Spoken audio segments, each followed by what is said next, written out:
which is really a very special panel with very important women, important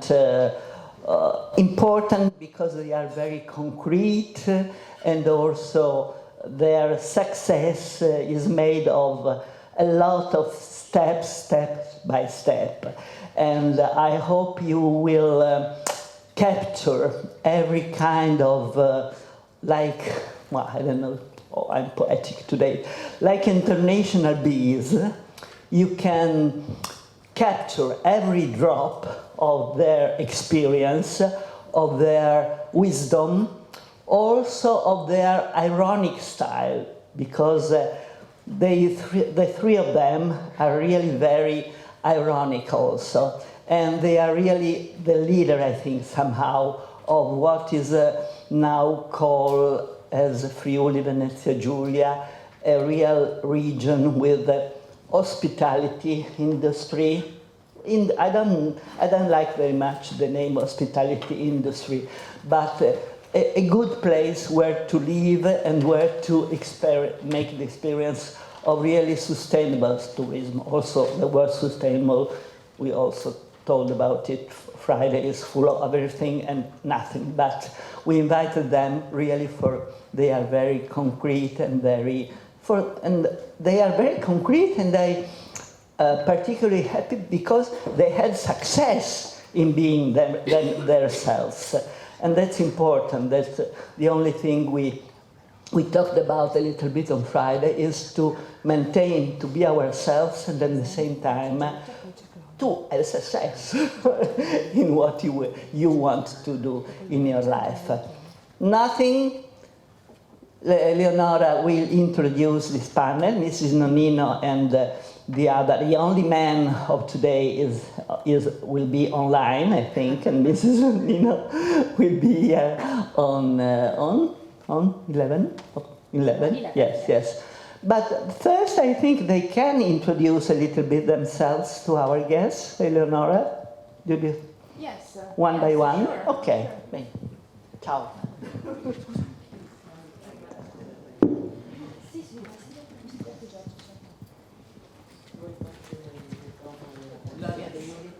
Girls, would you like to introduce yourself to our guests, to our speakers? Just a little bit of you, your names, where you're from, what you do in your life, how we did on Saturday, you remember? Okay? Hello, I'm Lisa. I'm 23 years old. I'm from the Netherlands. I have a degree in communication and multimedia design with a focus on user experience design. And I love art and drawing. I am trying to set up my own company with making murals. And I started to work as a digital designer.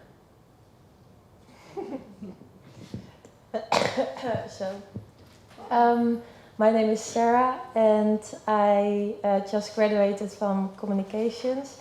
And now I'm doing a small graphic design study, and I hope to make my own company one day. Hi, I'm Aurélie. I'm 20 years old and I'm from the Netherlands. I study technology management and policy, and I love to row, and that's it, I think. Hello, I'm Ilaria. I'm from Italy, and I graduated in linguistic mediation for tourism, but during the COVID, so it's not so easy. And now I'm looking for a job. Yes. Hi, I'm Monica. I am 24 years old and I come from Slovenia. I have a degree in graphic design and I'm studying right now interior design. Hi, my name is Ana Maria and I'm also from Slovenia. I'm 23 years old and I'm also studying interior design. And I have a student job where I'm focusing on gamification and escape rooms. Hi, I'm Nisha, also from Slovenia, and I also study interior design. Hi, I'm Anastasia. I'm from Ukraine, but I live in Czech Republic. I just finished my bachelor in security and strategic studies, and I work in an NGO that focuses on informal education and youth projects. Hi, I'm Salome. I've studied. I'm from Paris. I'm 21. I've studied art, psychology, and I'm studying architecture.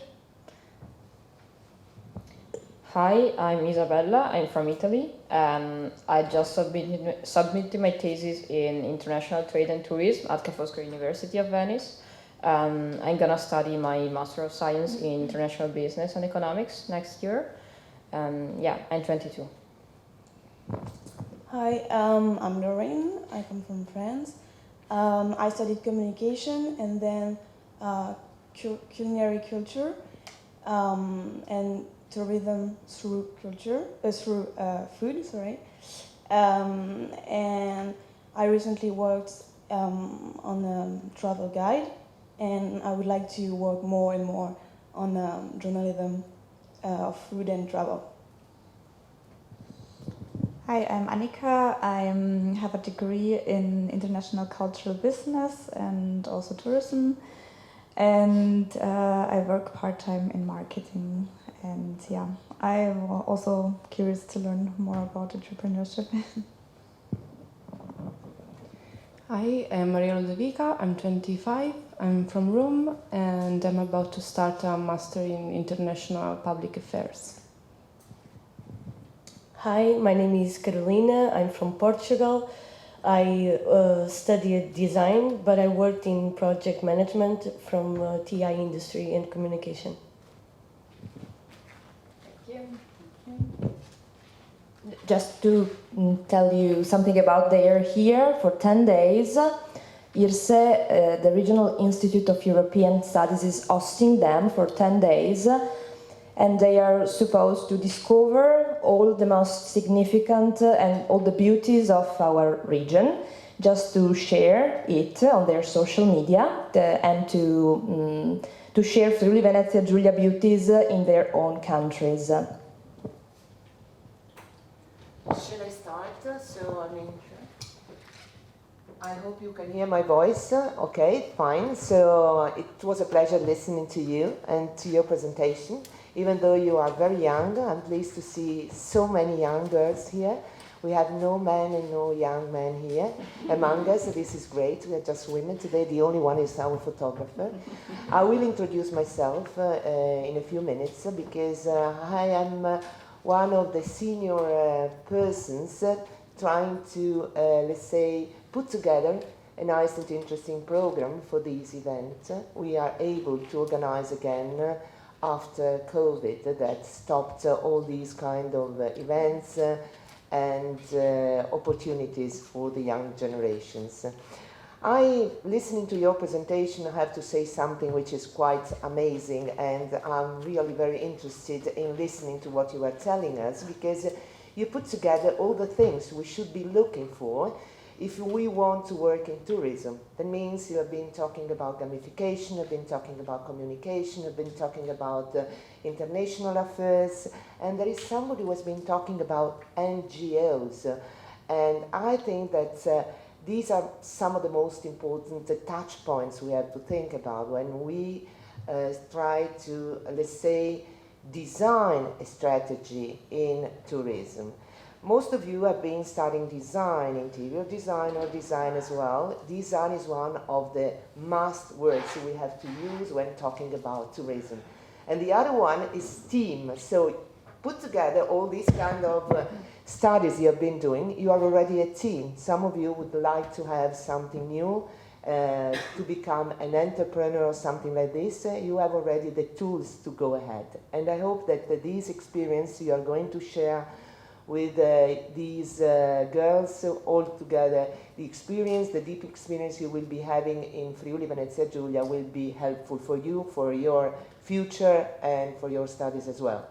Today we are pleased to have here some of the most important female personalities of our region working and dealing with tourism.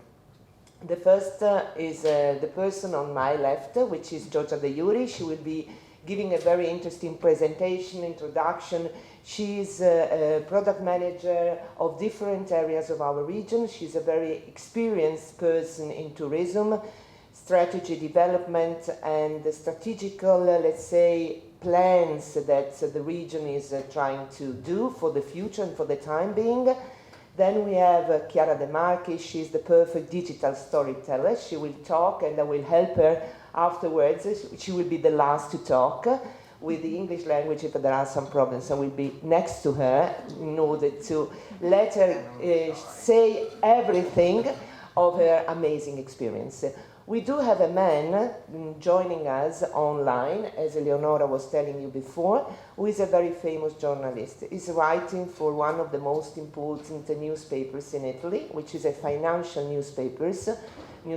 He's writing for Il Sole 24 Ore, which is kind of like Financial Times or something like this. But he has been invited as the person in charge of one of the most important schools of tourism, of writing in tourism, La Scuola del Viaggio. This is the name of this school, where you learn how to write and to do the storytelling of the destinations. And this year it will be having these, let's say, training program here in Friuli Venezia Giulia, in Trieste. Trieste will be hosting this event for 1 week. He's professor at the university in Swiss, so he's a very experienced person. And then we will be having another lady. She belongs to a very famous family here in Friuli Venezia Giulia, where all women are the managers of this company, which is called Nonino. Nonino, they are producing grappa. They became very well known for grappa, but now they opened up to a new product that if we are lucky today, we will have the chance to experience and to taste. So Antonella Nonino will be coming to talk about something regarding food and things like this that relates to tourism, of course. So in this official introduction, actually, it's very difficult to explain what I am. I am an old lady with many gray hairs. So, I mean, as you can see, blue eyes. The eyes don't change their color when you become older. And that's great. So I decided at last that blue eyes would have been very well with gray hair. And I left them as they are. And I started many years ago, actually. But I am described as a senior expert in destination management. And I am still working in tourism as a FVG guide. Some of you were talking about travel guides. I heard one of you introducing yourself. I am a travel official, authorized, so it's the translation from Italian into English. That means that we have to have a license to become an official guide in Italy, as in all the European countries, of course. I am a tour leader, official tour leader. I am an official director of travel agency. I have a master in economics in tourism from the University of Bocconi, Milan. And during last years, I've been doing a lot in tourism design. We will be having another workshop together on Friday where we will be talking about sustainability. So today, what I wanted to show you is just a very short presentation of myself. Just a second. I'm going to... Of course, if you have any questions, if you want to know something more, if you want to ask me something, just feel free to ask me. Just a second. We go ahead here. I want to show you full screen. Just a second. Here we are. I'm used to work with a Macintosh, so with a Mac, so it's not the same. Let me see. Oh, now we are. I describe myself as an emotional and sustainable tourism designer. I am an emotional person. I am like that. I've never been with my feet on the ground, and I hope not to be with my feet on the ground for the future, for the coming years. What I've been studying before entering this tourism field, I've been studying at the School for Interpreters and Translators, which is a university in Italy. It's one of the most important universities in Italy for interpreters and translators. I've been studying these, I call it, there is no German-speaking person here, right? But I call it, with the translation, Lager. It seems like a lager, you know? We have been studying 8 hours per day, and my first language was English, the second one was German. I studied from the beginning, and it was a shock at the beginning, because, of course, it's not a very easy language to learn. But I decided, after finishing the university, to leave Italy, to go abroad, and to work in tourism. I started to work in tourism already when I was at university to get some money to go further. And I started as a tour leader without any license, because there was no license at the time. I was doing, you know, in a short, hidden way, and I was traveling from Italy mainly to England by plane with Italians. So I started to touch this field on the ground while studying. And then I decided that money was not important for me, but staying with people, human to human, would have been the most important thing for my life. Now we are talking about business to business, business to consumer, B2C and so on. And now the last words are H to H, human to humans. And I did this choice already when I was very young. So I think that we could, I introduced myself like this. I translated it in English. I've been involved in tourism for many years, many years, as you can see. I am a Libra. I was born on the 1st of October. So I am the perfect zodiac sign for these, for tourism, because I'm very balanced. I am very, you know, I like relationships, and for tourism it's one of the most important things. I've been working in leisure and business tourism sector, and I work together with many organizations, private ones and public ones, in Italy and abroad, and with institutions. And suddenly, after a long time working with my hands in this field, I decided that experience and experiential and sustainable tourism would have been the way I wanted to go further. So how can I describe myself? Easily, it's not so easy, actually speaking. I am enthusiastic and passionate about my work. I love to take challenges, and every challenge is a chance. Nobody knows what's going to happen. You have to fight hard, but you will reach your goal and unleash creativity. I am very creative. So design, architecture, some of you has been studying architecture, are very important. Psychology is very important. Public affairs is very important. And of course, marketing. Where have I been? What I've been doing in my life? When I finished university, I decided to leave Italy. I wanted to go abroad to deepen my knowledge of German, because studying at university German would have been so easy to speak that language. So I left for Germany, and I spent there 3 years.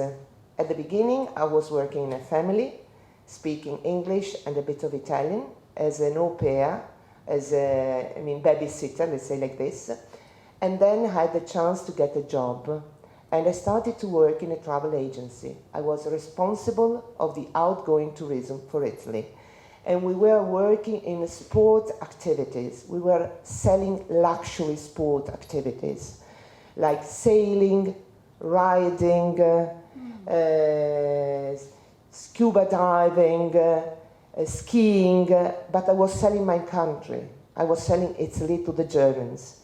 So I had to have a lot of passion to sell Italy, because we had a very strong competitor, which was France, sitting close to me, my colleague. No, I'm joking now, of course. We were working together. So I spent there 3 years, and then they asked me to leave for Italy, to be the reference of the company in Italy. And I was sent to Sardinia to check all our sailing courses and windsurf courses and things like this, and taking care of the hospitality of hotels we had, exclusive hotels we were selling to the Germans, bungalows, houses and things like this. And I decided to stay in Italy. And maybe it was not the right choice, I don't know, but I decided to stay here, and I started to work with the tour operators, dealing with archaeological tours, cultural tours, and then with business tourism. I've been working in congresses and MICE tourism. You know what is the meaning of MICE? Meeting, incentives, conventions and events.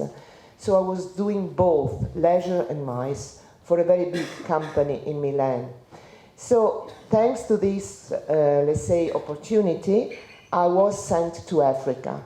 I was fed up of Germany, where everything was perfectly organized, everything was perfectly on time, and I was sent to Egypt, where the first word I learned when I asked, is the bus coming tomorrow at 8? The answer was, Inshallah. It's true, if God wants, the bus will be coming. If the driver is healthy, if he's sick, the bus won't be coming, most probably. So I spent there 3 years, and I was in charge of the incoming tourism.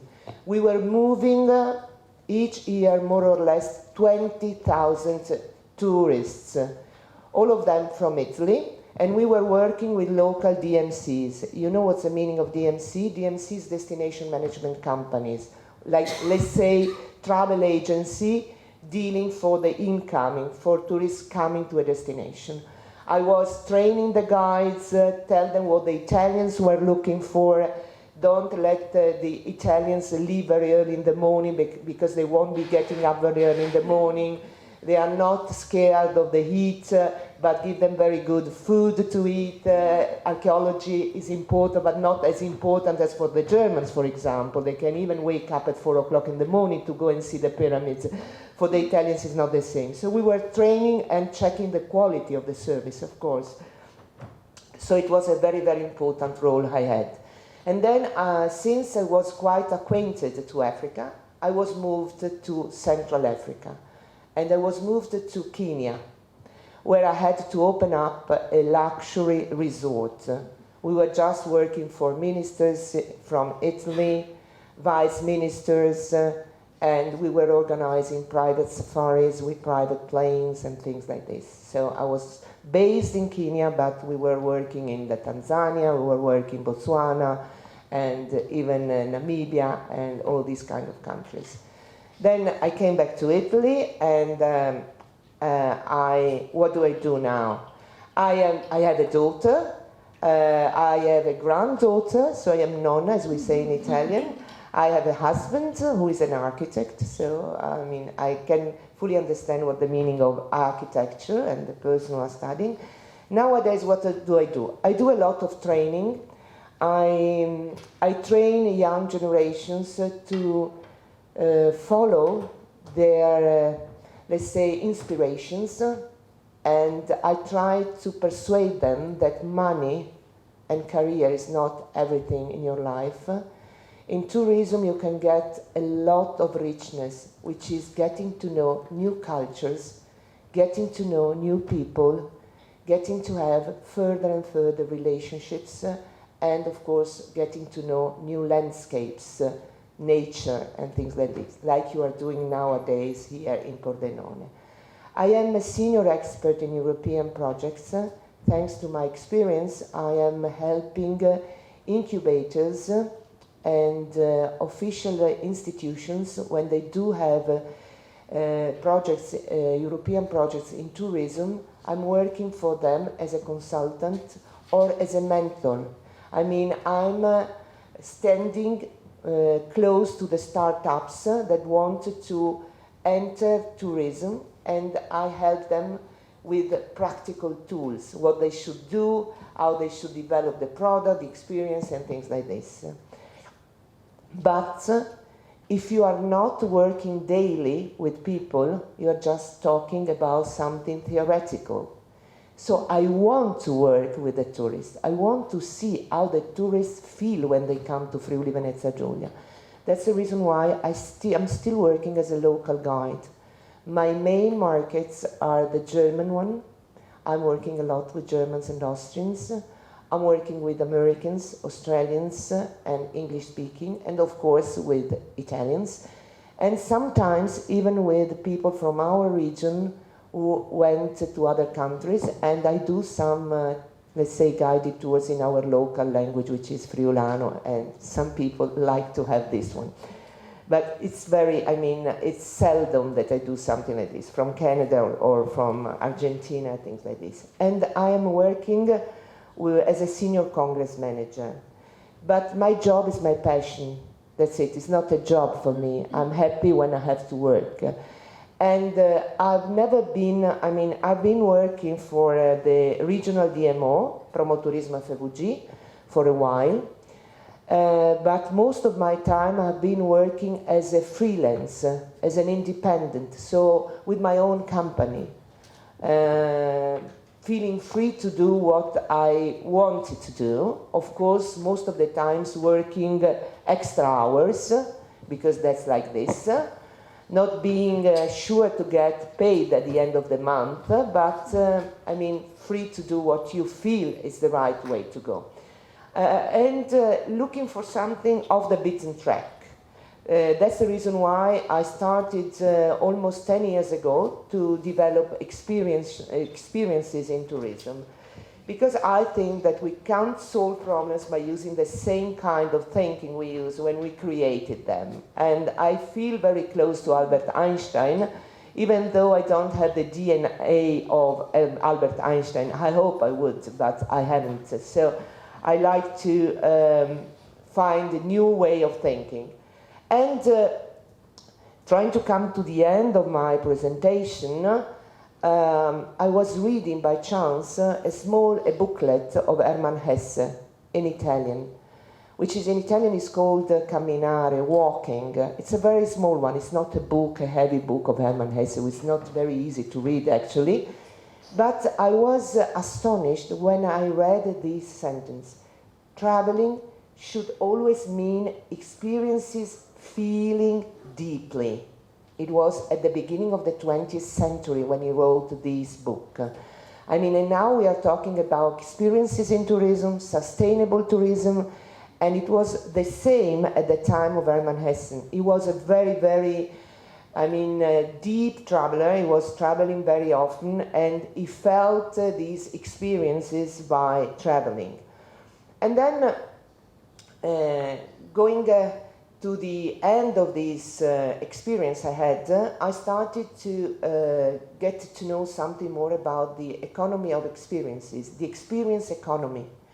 Everybody is talking about experiences and things like this, but it's an old science. It has been discovered already in the US in the 70s by two important persons, Pine and Gilmore. They were studying what is the reaction when we experience something to buy or to sell. And there is a psychological process that they have been studying. And now I apply this process in tourism as well.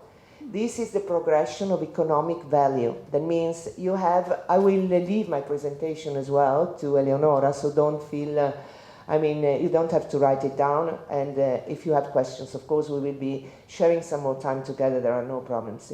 We do have commodities, but we do have goods, services, but we do have experiences and transformation. An experience in tourism means you have to learn, you have to use your 5 senses, you have to learn and to be immersed in the experience you are living. So you get transformed. It's a very interesting process.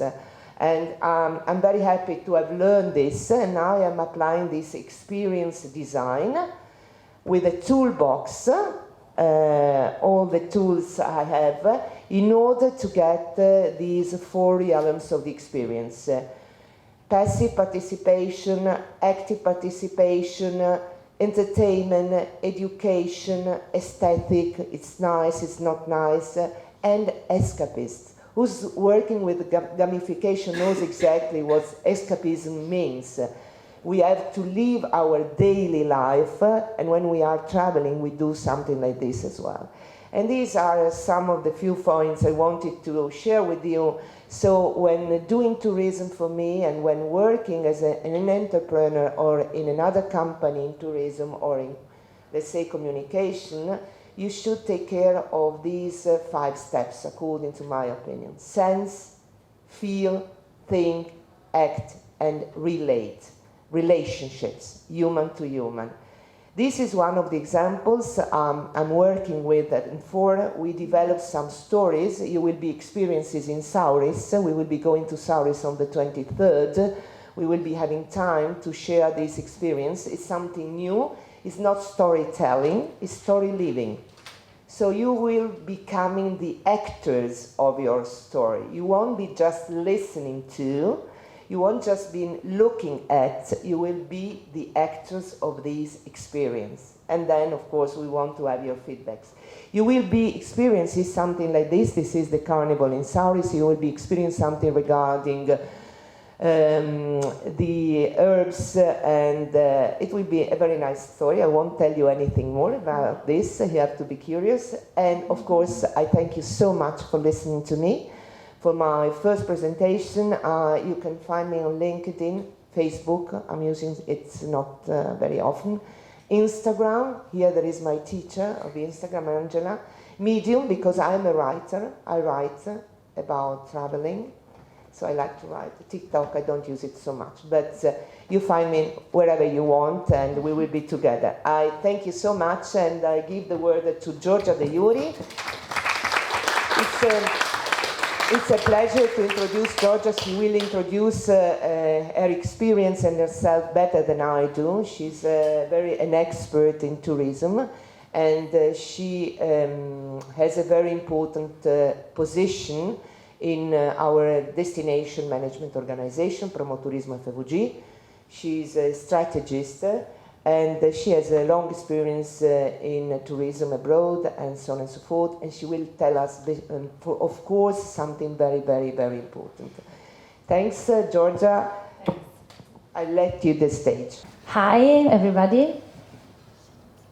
Thank you, Giovanna, for introducing me. I'm Giorgia De Iuri. I'm 33 years old, and as Giovanna said, I'm working in Promoturismo FVG, the DMO, Destination Management Organization of our region. Yes, perfect. Thank you. Yes, this is me, maybe 5 years ago. So, as I said, I'm 33 years old. I got a master's degree at the University of Bologna in communication marketing. And after that, I got a postgraduate master in social media marketing in Madrid, at the University of Madrid. By the time I decided after my degree to move to UK, in Brighton, where I used to work in American Express. I have to be honest with you, because during my study, I had never thought to work in tourism. So my passion was marketing, communication, and traveling. But I couldn't think that could be possible to put all together and work in tourism. After 2 years, more or less, in UK, I decided to move to Chile, in Santiago of Chile, the capital. I don't know if I've never been there. It's amazing. And I used to work in a luxury travel agency called VM Elite. And I was like a product manager assistant, and my job was I had to organize a unique experience for North American people who wanted to discover South America. After a while, I decided in Chile was a little bit different, the situation in general in comparison to Italy. From some side was a little bit easier, I don't know. And I decided to run my own business, so I opened a consultancy agency called Giungo Chile, and I decided to open also a branch in Italy, Innovazione Italia. And I started to work with the municipality of of Chile, and wanted to promote this land, especially the north of Chile, the area of Atacama Desert. So I started to work with the municipality of this area that decided to promote and to incentivize the tourism in this part of this country. After also 2 years and a half, I decided to go back to my region here in Friuli Venezia Giulia. I don't know why actually, but now I'm happy that I'm here actually, and I decided to do this, to take this decision. And I discover in the real term of the word, Promoturismo FVG, the DMO of our region. And I am a project manager of 3 different parts of the region. I don't know if you know what a project manager does. The keyword is, as you say, as Giovanna said before, team working, so the work in a team.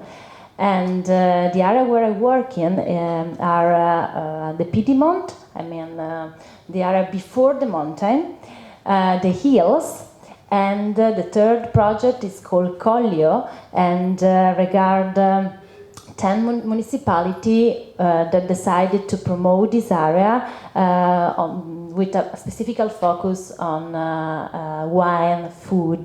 This area is close to Slovenia, we can say, and is very well known for landscape, for wine, as I said before, and for food. So this is my story, and now I will tell you about the desert, Atacama Desert. I will explain you a little bit what is my work in the DMO, and I will give you a case study that is like the best case study of my project. Just to break the ice, do you know which of these are touristic products? Do you know? We have a church, we have a Caribbean beach, and we have a beach with umbrella, sun. The church and the umbrella? I think all of them. All of them? Okay. So actually the only one we can consider a real touristic product is the third one. So I mean this one, the beach with sun umbrella, with bed umbrella. The reason why is because when we speak about a touristic product, we speak about land, of course, but we speak about also services, resources, and assets that we have to put all together in a mix, and this mix creates a real touristic product. So the church, as some of you said, even if it's tricky actually, but it's not a real product because we need to add some services. For example, the fact that we have here in the beach the sun umbrella or bed umbrella means that there are some services. So this is what makes a real touristic product. And how we create this touristic product. So we start, of course, from the land. We have to analyze and understand the services and the resources that could be cultural, human, economical resources, and the infrastructure. But first of all, we start and we have to analyze the needs of the potential tourists. So we have to understand and yes, really good understand what the potential tourists want to live during this experience. Let me tell you about Sportland. Have you ever seen this logo, this brand? Very bad. You should follow our page. This is a TV moment. We should follow our page on Instagram. Sportland is, as I say, one of the projects that I'm in charge of, and it's regarding the Piedmont of Friuli Venezia Giulia. So it's mean this central area. No, it's not working. Okay, where you can see we have Tolmezzo, Arta Terme, Venzone, Gemona, and yep. It's over there. Tolmezzo, Venzone, Gemona, over there. Yeah. Before the mountain, as I said before. So we have 16 municipalities. So another time I'm working as in Chile with municipalities 16 municipalities that decided to promote, to create a kind of association and to try to promote this land for in a touristic cultural landscape key. And they started with that in 2011, but until 2020, when the project arrived in the DMO, they couldn't really become a reference point because they couldn't put together all the different mayors, councillors, and the different municipalities, the different mind of the municipalities. So what this is the area, as you can see, and they wanted and they still want to become a reference point for tourism and sport. When I arrived there, I didn't know actually this area of Friuli Venezia Giulia, and so the methodology that I use, but it's the same methodology that I use in Chile, is the slide that you can see. So we start with some inspection, of course, in order to know the land. After that, we did some analysis, some research online to understand what we could find on the web. And the last part is the commercial part, we can say business to business or business to consumer. So first of all, I started to speak with the mayors, as I said before, sending them a survey in order to understand their point of view about this area. And the questions were about accommodation, association, about natural part, everything that could be relevant, speaking about in a touristic perspective. After that, I met and I did a one-to-one interview with all of them, and this I did also in Chile, in order to match what they had written before in the survey, and in order to see physically the point that they mention in this city. And what's happened? We found 10 almost products, touristic products, that we could define touristic products. Bike, trekking, climbing, flight, water, that could be kayak, soft drafting, orienteering, dynamic and feeling like well-being, physically and mental well-being. SVS is in Italian Strada dei Sapori, that means the food and wine street, we can say, and culture, and all the site of World War. But what we did after that, because we couldn't start to promote and to value all of them, so we start with this methodology that is very simple, that we call AAA. In order to categorize. What it means? It means that we need to understand what is more ready to be sold and to be promoted. A product that could be, a product that is called 3A is a product that is very, we have a territory, is detectable, we have services and infrastructure, and we can find a commercialization already done. Double A, we have to develop the commercialization, and 1A, we don't have a lot of services and commercialization already done. A product that could be called 0, we have only the territory with a potential. The example that I give every time is the balloon. Probably all the region could be fly by balloon, but actually maybe we don't have the landing point or the takeoff point, and this means that this is not a touristic product. So in the end, from 10 we have almost 8 products, and we started to work on just a AA product. Why I spoke about that? Because I wanted to tell you how this project, the Start from a Land, actually now become a lifestyle, a brand of lifestyle, and become, we can say also, I wanted to show this. Yes. An experience. So we don't communicate only the land, but we communicate, even if it's a word that we can say is abused, but we communicate the real experience. So by the time we work with the stakeholders, all the stakeholders of the land, of this area, we work with Work Cafe, so it means that we meet all the stakeholders constantly. We try, I don't know if you know the word Work Cafe, so we meet these people and we try to understand and to listen. The keyword is listen their point of view and their also problems, and we try to solve up these problems.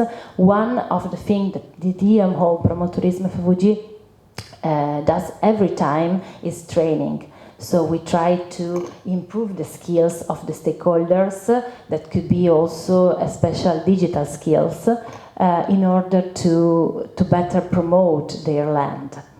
We do a rebranding of this project. The first one was the first logo, and the second is the actual one. And this gives a new perspective, of course, of the land. And all of our strategy, digital and general strategy, is focused on our payoff, that is enjoy and feel the nature. Our values that we try to communicate, especially on the digital part, is our authenticity, unspoiled nature, and sustainability. In fact, as I said before, Sportland is not only an area, touristic area, but is a lifestyle. So a person who wanted to come to Sportland, like for sure, stay outdoor, of course, be active, stay in movement, and like healthy food, pay attention on healthy food, and take time for his or herself. The nature is in the center of our activity, and this you can find it if you follow us on the website and Instagram and Facebook. You can see that the nature is our core and is a way to discover this land, of course, to understand where and what we need, our value, what we feel, and go back to the time. Go back to the time, this value and this point let us to create some specific experience. This one is called Freeland, is a small house in the middle of the nature. It's created by a group of young people, but we support them, and one of these houses is in Sportland, in this area. We started and we create a coordinating editorial digital plan with all of the 16 municipalities, so with one unique image. As we said, our logo is of course new, and we have also a new image, a new brand identity that is coordinated for all our social media and website. And the people and their needs, as I said before, are the core of our activity. So the buyer persona, the potential tourist to come in Sportland, is dynamic, enjoy the nature, as I say, is physical, is looking for physical and mental well-being, and is eclectic. It means that he wants to do and want to live a mix of experience, not only, for example, active, but also cultural, and taste maybe the wine and the food of our region, and specifically of this area. And we started to tell this land through ambassadors, so I mean through people, through the eyes of people who are living there and are expert, we can say, of some activities, but not a real influencer, because are people who are living in this place and know very well this place. This is an activity that one of our ambassadors did. And also we started with influencer marketing, but of course the person and the influencer that we decided to engage, we can say, have to speak to a fan page, of course, that can correspond to our value. For example, in this case, Irene Colzi, she is she pay attention and she speak a lot about environment. She's active. She pay attention on sustainability. She pay attention of well-being, and so for us is very, very important. So I don't know how much I have. Okay. So just to sum up, how do we we build an experience? So first, we understand the needs, I will say, of the potential tourist. We have to know the land. And as I told you before, the fact that I was working in Chile wasn't a problem for me. I mean, I had to discover that place, so I did a lot of inspection. And for me was a very good point, because I was totally a strange person, a foreign person who had to really discover, who I didn't have any prejudice about that land. Then we have to choose the story to tell and be current with the story that we decide to tell, and allow people to live the experience in first person. When I speak about the needs, I mean the needs that the potential tourists want to live, want to have. I think that I am speaking about the fact that we have to create experience human center, of course. I give you just an example that is not related with Sportland, but it's just an information. Italian people have 43% of Italian people have at least a pet, 61% dogs and 49% cats. So this means that a lot of them will travel with a pet. So we need to create a product that can satisfy this need of this potential tourist. I give you an example of UK, where they create a tour just for dog, and it's all time overbooking. Okay, we have to know the land, as I said before, in order to create a personalized product. And then we have to choose a story to tell and be current with that. I'm giving to you the example of Astrid and Gaston. It's a restaurant very famous in Lima, Peru. And when you enter this restaurant, you live a real experience of taste, not only of taste, but also you enter in the old Peruvian story, because all the people welcome you with this dress, and it's a real trip inside by the past. And then allow people to live in first person. This is very important, of course. For example, cooking workshop in Sportland, we did a pastry workshop. We create a kind of chocolate that we give to people who travel by bike, because Portland, of course, is the land of sportive people, we can say, I don't know. And you make this chocolate in this pastry.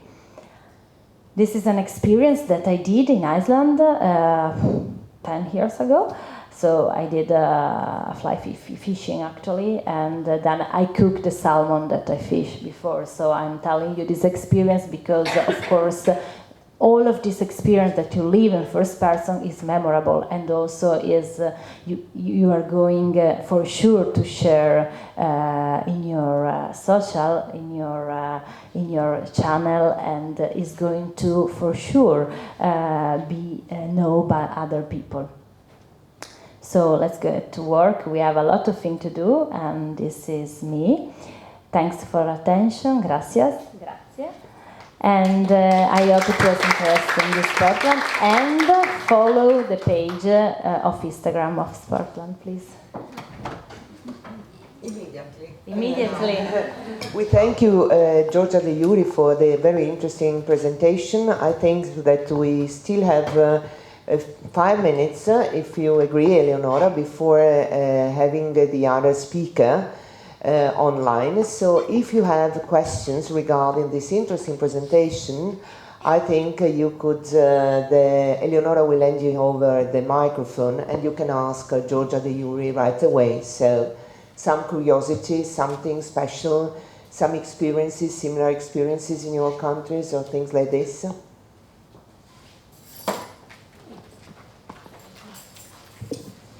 I'm interested in if you worked on some gamification projects as well, or more a natural. No, personally no, not yet, but it's one of my ideas to start.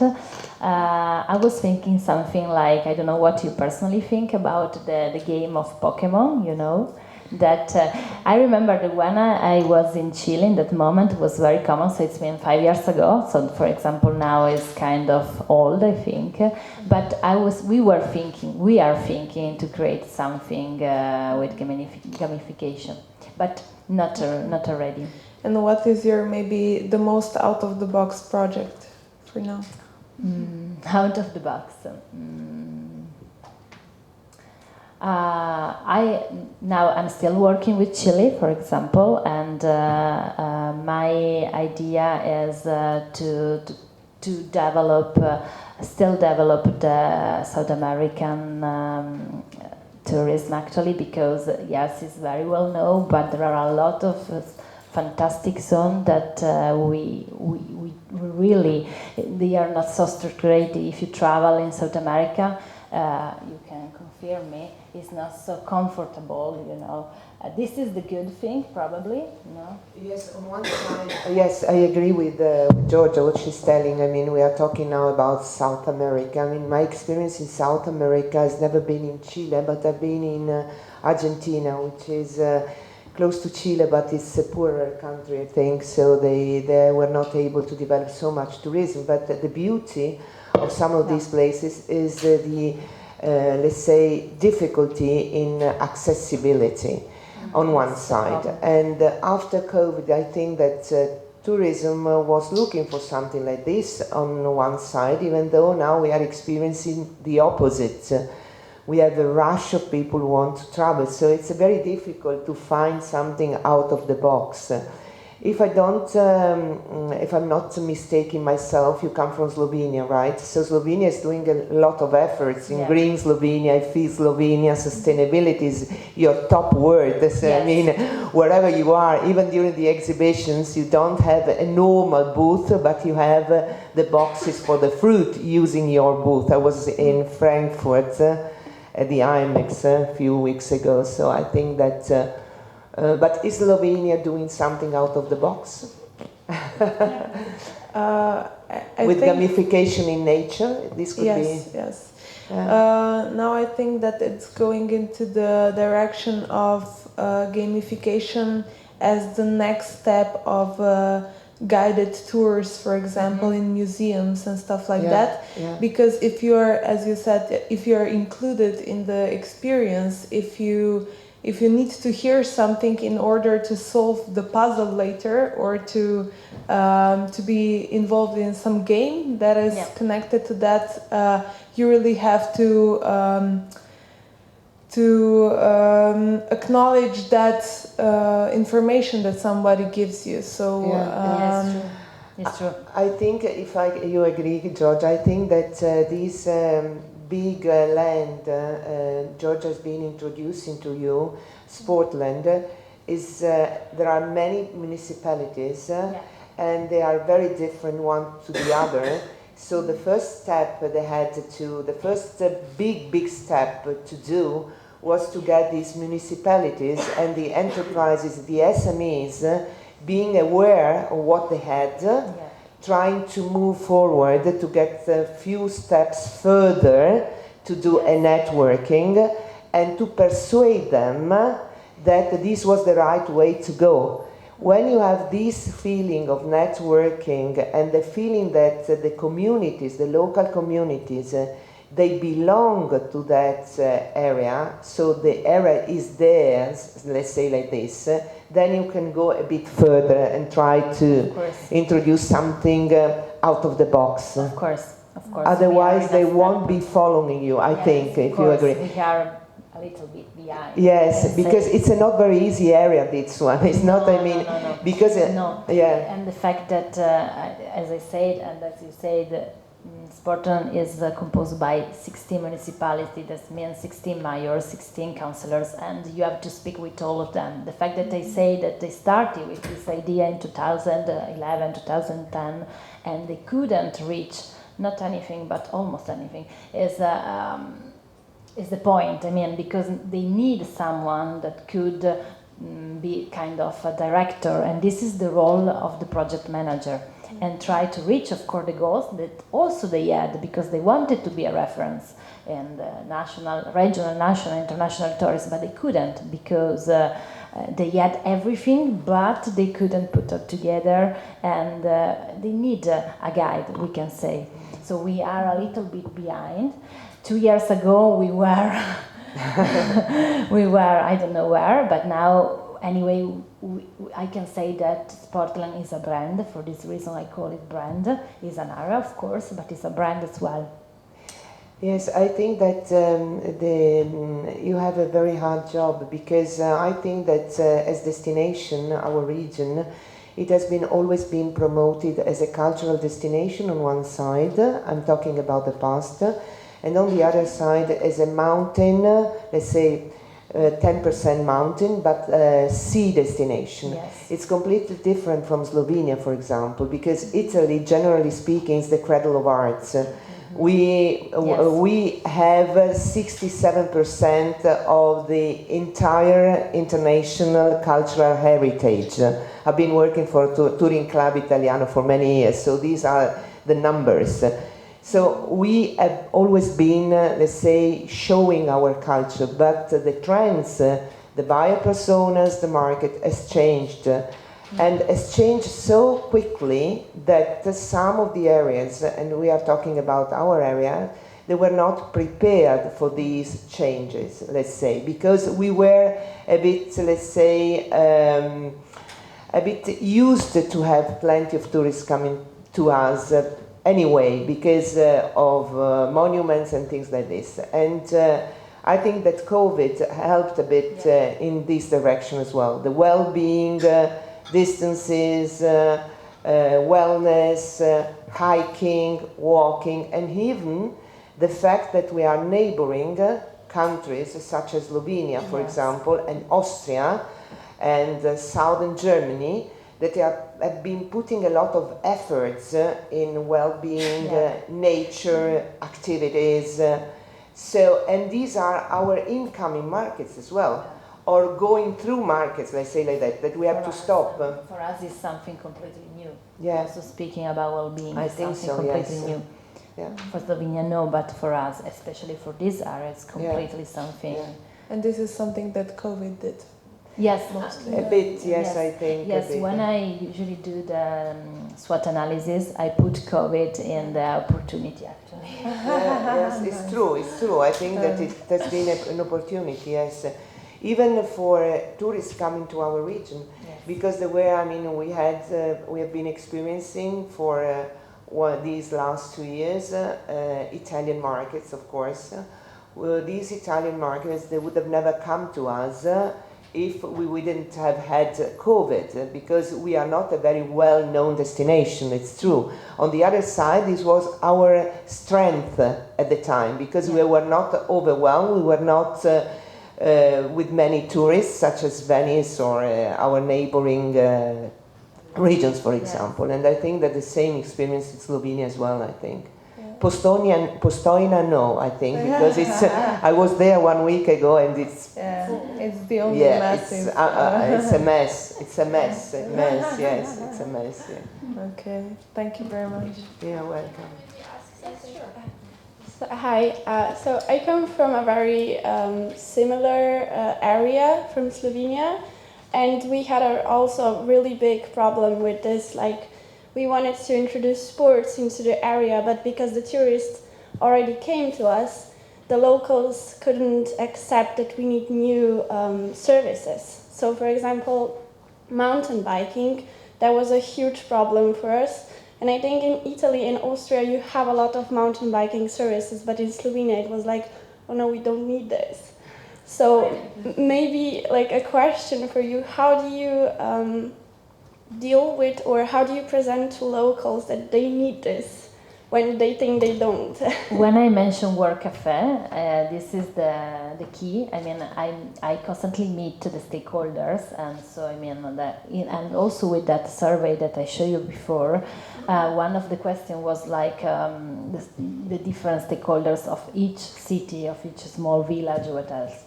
And I met each of them and tried to explain, I mean, in a group, of course, but try to explain the potential and try to explain the project and try to explain the direction and try to explain also what we had to do to reach some goals. So personally and in my team, we usually meet these stakeholders 3 times per year. So it's 3 or 4 times per year in order to show them the results each 3-4 months, something like that. Some of them, they don't want to participate. It's up to them actually. But when they see that we brought influencer, that we do some services for TV, etc., they started to be like, okay, why you didn't involve me? Yes, I didn't involve you because you didn't want at that moment. So it was like a chain, like they start, but the work is very is huge, as you say, because we meet constantly these people. And the work cafe is also, I don't know if you know exactly what is work cafe or not. No. So it's like a circle table where you put together different stakeholders of different sector, and you put some question and try to let them develop the question, this topic, but also help them to develop this topic and try to them some solution in order to let them understand the importance of your work, my work, and the importance of their work. If I can add something to your questions, this is not regarding Friuli Venezia Giulia. We will be having a workshop regarding sustainability on coming Friday, and this is a very interesting example of best practices which happened in Italy, in one of the most well-known mountain destination, which is Trentino, so very similar to the one you are talking about in Slovenia. And what they did, they started to organize future labs with young generations and with the community. Letting, let's say, leaving the stakeholders at the beginning aside and asking the young generations, what do you want to have in the future? You are the future. They were, let's say, managed by a professor at the university of this very important institution in La Scuola del Turismo in Trentino of Management, Trentino. So they had a lot of meetings, and all the results have been published. So the young generation will be the one taking the tool and going ahead, right? So they were asking, what do you want? Do you want our mountains spoiled? Do you want to have 4 seasons per year instead of having just the skiing season? That means if we have no snow, no season and nothing. Do you want to preserve the nature? And this was done like this, with the community and with the young generations. Yes, and there were the newsletters sent to the stakeholders, so then they come together, sitting together in this get-together. Of course, this is a long process. It's not like this. And you have to try to get at least some people on board. Then the others will come. Exactly. The others will come, yes. I will put in my slides for Friday these examples, so you can have it. You can go online and check it. Thank you. You're welcome.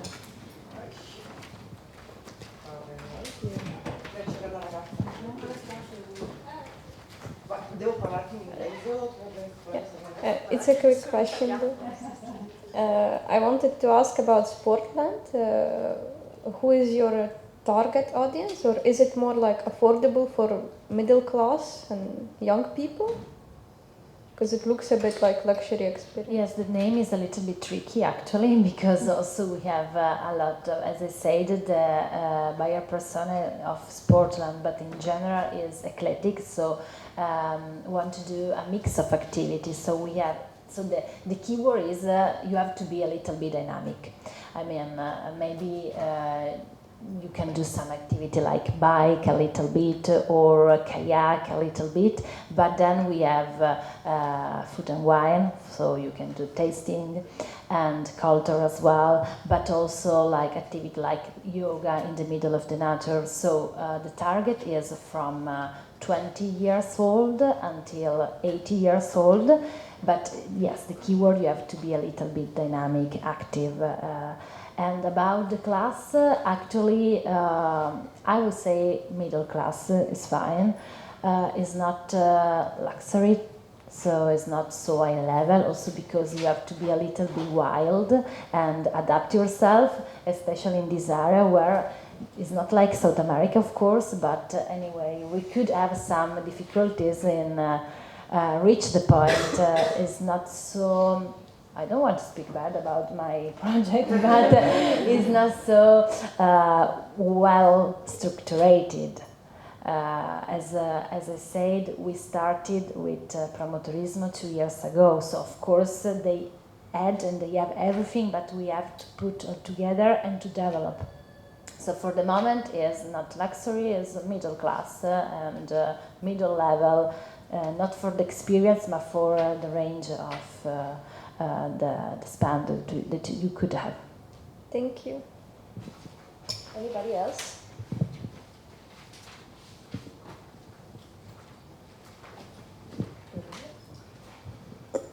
I have a question for you. How did you start to work as an entrepreneur? Did you already have a big network, and how did you make people trust you at the beginning? At the beginning, I had no network as well. I started, as I said, my first step was as a tour leader for an international company, and I tried to do my job as well as I could in order to be my business card, and then they started to ask me working for other tour operators. This was the first step, but when I started as a travel guide, you mean as a travel guide, right? I decided to move to travel guiding a bit later, actually, after a long experience, because I was feeling that I was missing and I was forgetting German. And for me, German is, I mean, a language I love. I'm reading and writing in German, so I mean, I love this language. And I said the only chance I have to keep on talking German would be to work with Germans in Italy. So I followed a training course, because here in Friuli Venezia Giulia we have to pass an exam at the beginning, which is culture, landscape, food and wine, geography, law. It's a very difficult exam. If you pass the exam, you pay and you start your training. The time I did it, it was 2006. We had 700 hours, 420 I think theory, and the other ones on the ground. So we were visiting the different sites, cultural, food and things like this. And then we had to pass another exam, in Italian and at least 2 other foreign languages. And I did it in English and German. And then at the beginning, I had a very close friend of mine. She was already working as a travel guide, tour guide in Friuli Venezia Giulia. She's working with Germans. We are not so many speaking Germans. So, and she started to ask me, Giovanna, can you do this? I said, I've been there just once. Explaining and in another language is not as easy as, and I started like that. But here in Friuli Venezia Giulia, for example, we do have the associations of guides. There are many associations, and I see that the new guides, they try to join these associations. You pay a fee per year. The association gets the job, the services from the travel agency, tour operators, but they get a lot of job and guided tours from Promoturismo FVG. That means that they have scheduled guiding tours, even though there are no tourists, these are paid, and you have at least something to rely on. Otherwise, get your guide. What? Get your guide. You can, if you are a licensed guide, you can join Get Your Guide. There are many of them. Tour Q, which is an Indian company. You have to pay a fee, a very small fee. It depends where you live. I mean, for Italy, for example, if you live in the big cities like Venice, Trieste is not very often required, but Rome, Milan, and so on, they have a lot of requests. And you are on this platform online. They teach you how to do this. They promote your video. They promote the way you appear. We don't have something like this, unfortunately, on the regional website, which could have been something, let's say, official for the destination, but we don't have it, so we are still working in a different way. And this is free of investments, you know. The only investment you have, and I advise I'm going to give you, to check your area, where you want to be a guide, which are the main markets using that destination. Ask yourself, do I speak this language? Or will I be able to speak this language? Can I do something different from my competitors? Because being a guide means, I mean, at least in Italy you get a license, but the license is nothing. You have to create daily something new, because otherwise you have a very big competition. Where do you come from exactly, France? La Rochelle. Yes, I've been there. Oh, I know it. It's an amazing place. I've been there. I had a very close friend of mine who was living there, so I came twice there. It's a very nice place. You can organize something as guided tour. You have to check, do a SWOT analysis, what they are doing, and check if you can do something else. You have to have a very good relations to the locals, with the locals, and try to persuade them to enter the houses and things like this, and to become a special guy like that. And then on this platform you will have for sure a lot of, and with the social networking, of course. Okay, thank you. You're welcome. What's her name? What's her name? Lorraine. Sì. We will have some more time for questions, but now we have our journalist, the only man today, talking, Claudio Visentin. Okay.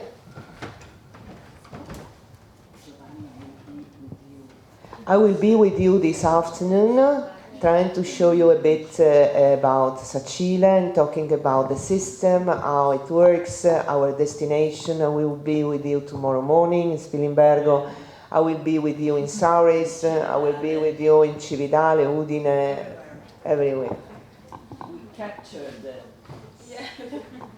So you will have a lot of time to, okay.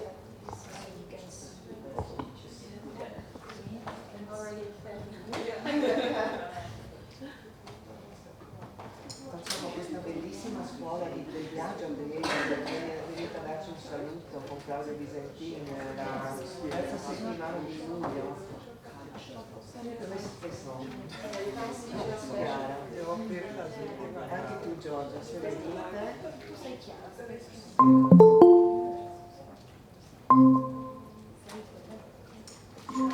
Ciao Claudio, ci senti? Buongiorno. Ciao Chiara, ciao, eccomi qua. Sorry, we have to speak English now, so it's a pleasure to have you here. We have been introducing entrepreneurship, women entrepreneurship during our workshop. All the participants here are girls, there are no men. Unfortunately, you cannot see the participants. I think you can see just me, but they come from different European countries, from the Netherlands, France, Slovenia, Italy, Czech Republic, Portugal, and Slovenia. They've been listening to my presentation, how I happened to become, to work in tourism, of course, and the most important presentation they had was done by Giorgia De Iuri, who is the project manager of two important areas in Friuli Venezia Giulia. One is Sportland, which is regarding mainly active tourism and sports tourism, and the other one, which is another active tourism, which is food and taste, which is the Collio area, which is even interesting. So the stage is yours, Claudio. I will introduce very shortly who you are, if you allow me to do it. As I said before, Claudio Visentin is a journalist, is a very famous journalist, is a book writer, is a very close friend of mine, and I happened to know him by chance, thanks to COVID, because I was looking to learn how to write and describe my traveling and things like this. I've been doing classical studies, but I forgot everything about that. I'm a bit rude in writing, so I saw that I could have the chance of following this online course of La Scuola del Viaggio, and I joined this experience. And then there was another chance to spend 1 week on an island in Greece, in Cefalonia in Italian, to do writing in the morning, and in the afternoon sightseeing or writing your own sentence when you die in a cemetery. I did it already, I got it, and it's not as expensive because my teacher, he was my professor, and now we are friends. Is it right, Claudio? We are very close friends. Yes, you are ready to die. Yes. So I've got my sentence, is a short one, it's not very expensive to be paid by the man who's going to do it. So, and it reflects my job. But Claudio is a professor at the University in Swiss in Lugano, is it right? He will, and writing for Sole 24 Ore. He has been writing books, and it's a long experience he has. He will tell something more about himself, and as I said before, he will be coming to our region this year.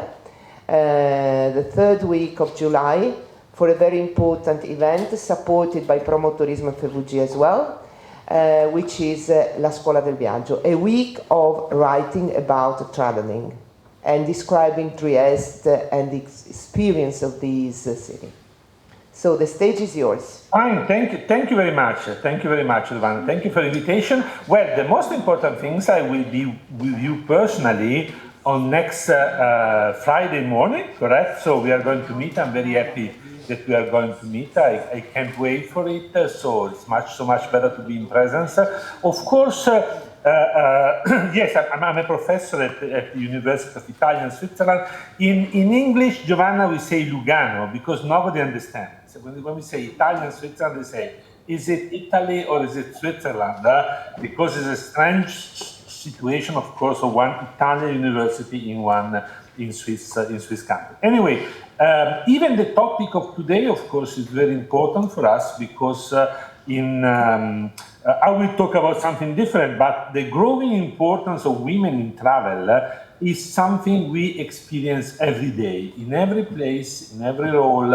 We already know that in tourism, most of the people working in it, involved in it, are women today. today already most of them are women, which is something not so common in every other field of activity.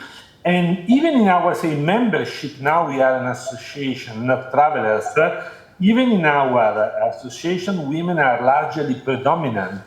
For instance, the class we will be teaching in Trieste, I think we have a couple of men, no more, and 20 girls. So, just to mention the fact that this is a very important change, a very interesting one, and we may also discuss the reason and so on, but we can take for granted that the women are more and more important in travel, and they are more and more interested in travel as well.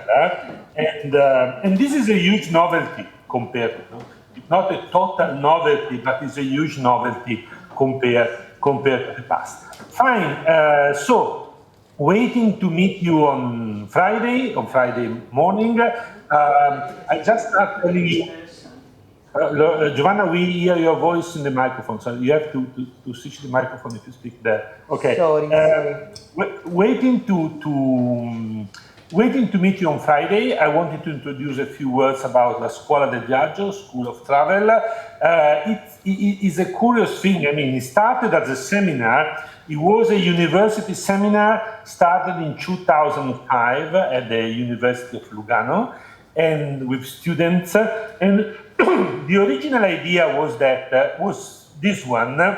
Of course, it's a bit of a joke. It means we are not going to give you rules, or we are not going to give you the 10 perfect rules to travel, as many bloggers do. We give more suggestion and inspiration and so on. In most cases, it's people talking to each other or confronting their experiences. Anyway, so it's not a list of rules, but it's more about these things. What was the original idea? The original idea is that travel is a very demanding experience. It means it takes you time, it takes you money, it takes you energy. We invest a lot in travel all along the year while we work. When we meet somebody else, for instance, the first thing we discuss are our interests and our travel. And while working all the year long, we wait for the holidays, and we invest a lot of mental energy in this expectation of holidays. And holiday can be also a huge compensation point, even for some frustration of everyday life. All this to say what? To say that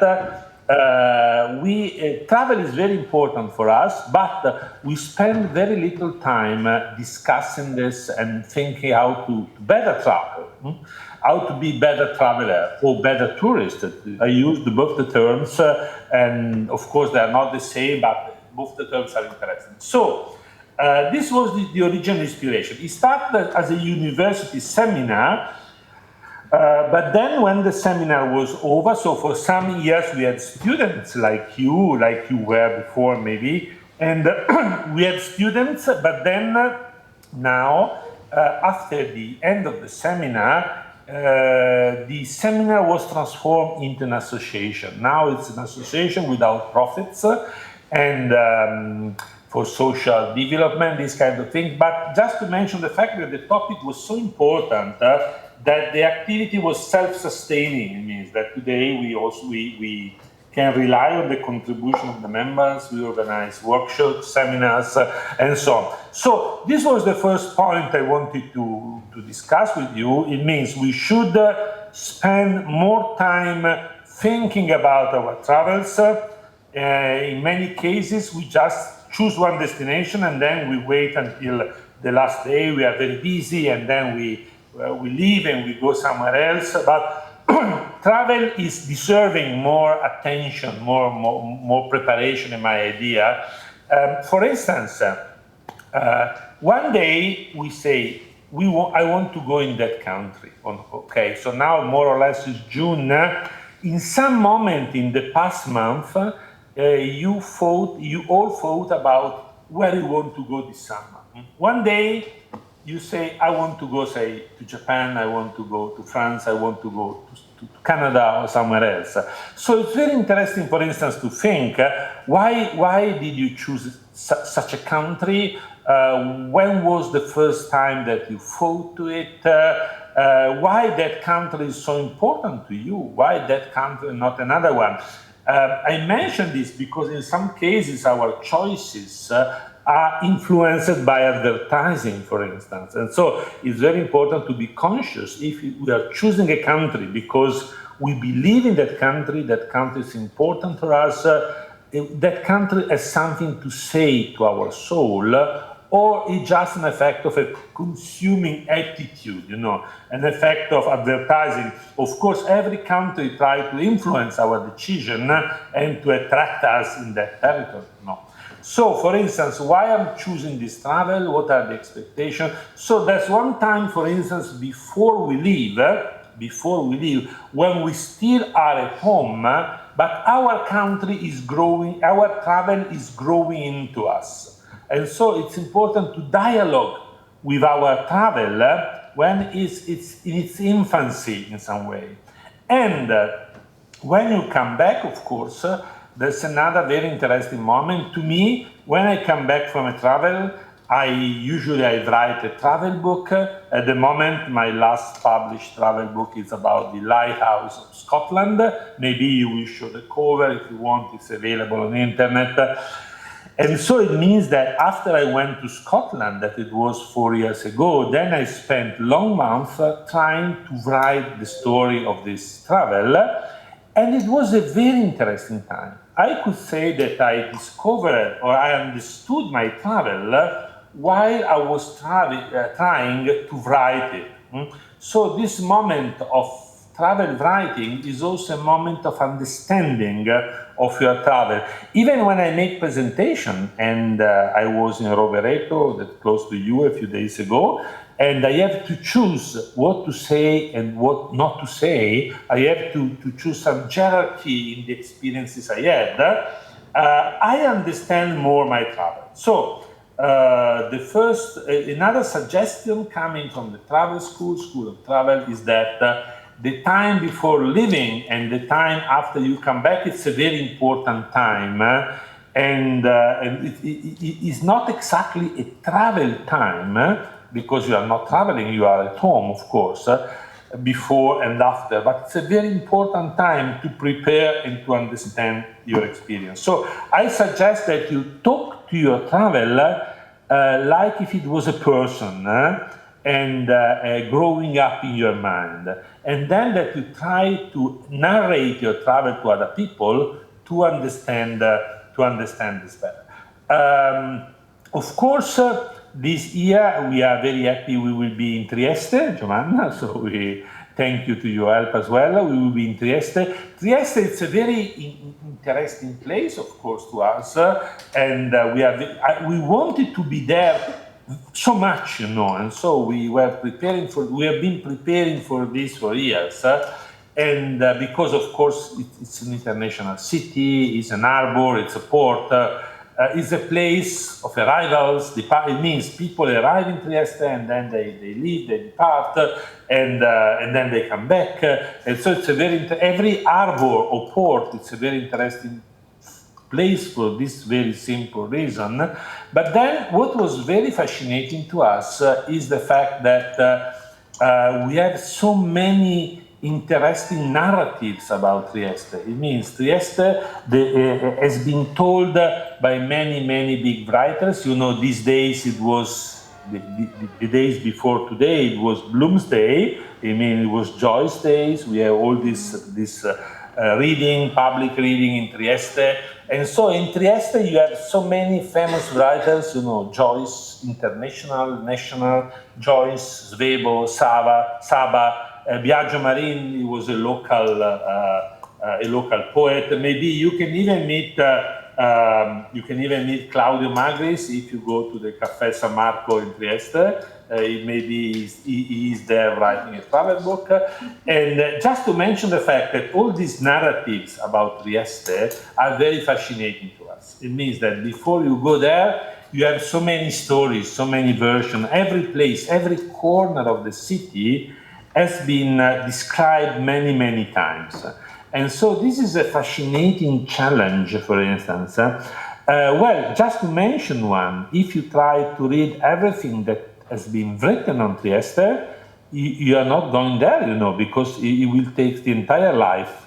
So it's very fascinating. The first big decision you have to make before you go to Trieste is what not to read, because if you read everything, you can't have your own experience. So to us, it's very fascinating and then also all these writers, big writers, we still celebrate them, of course, and Bloomsday was very important, but they also belong to a different generation. So what is very fascinating to me, and I would like to discuss with you when we meet on Friday, is that you belong to a different generation. You are in your 20s.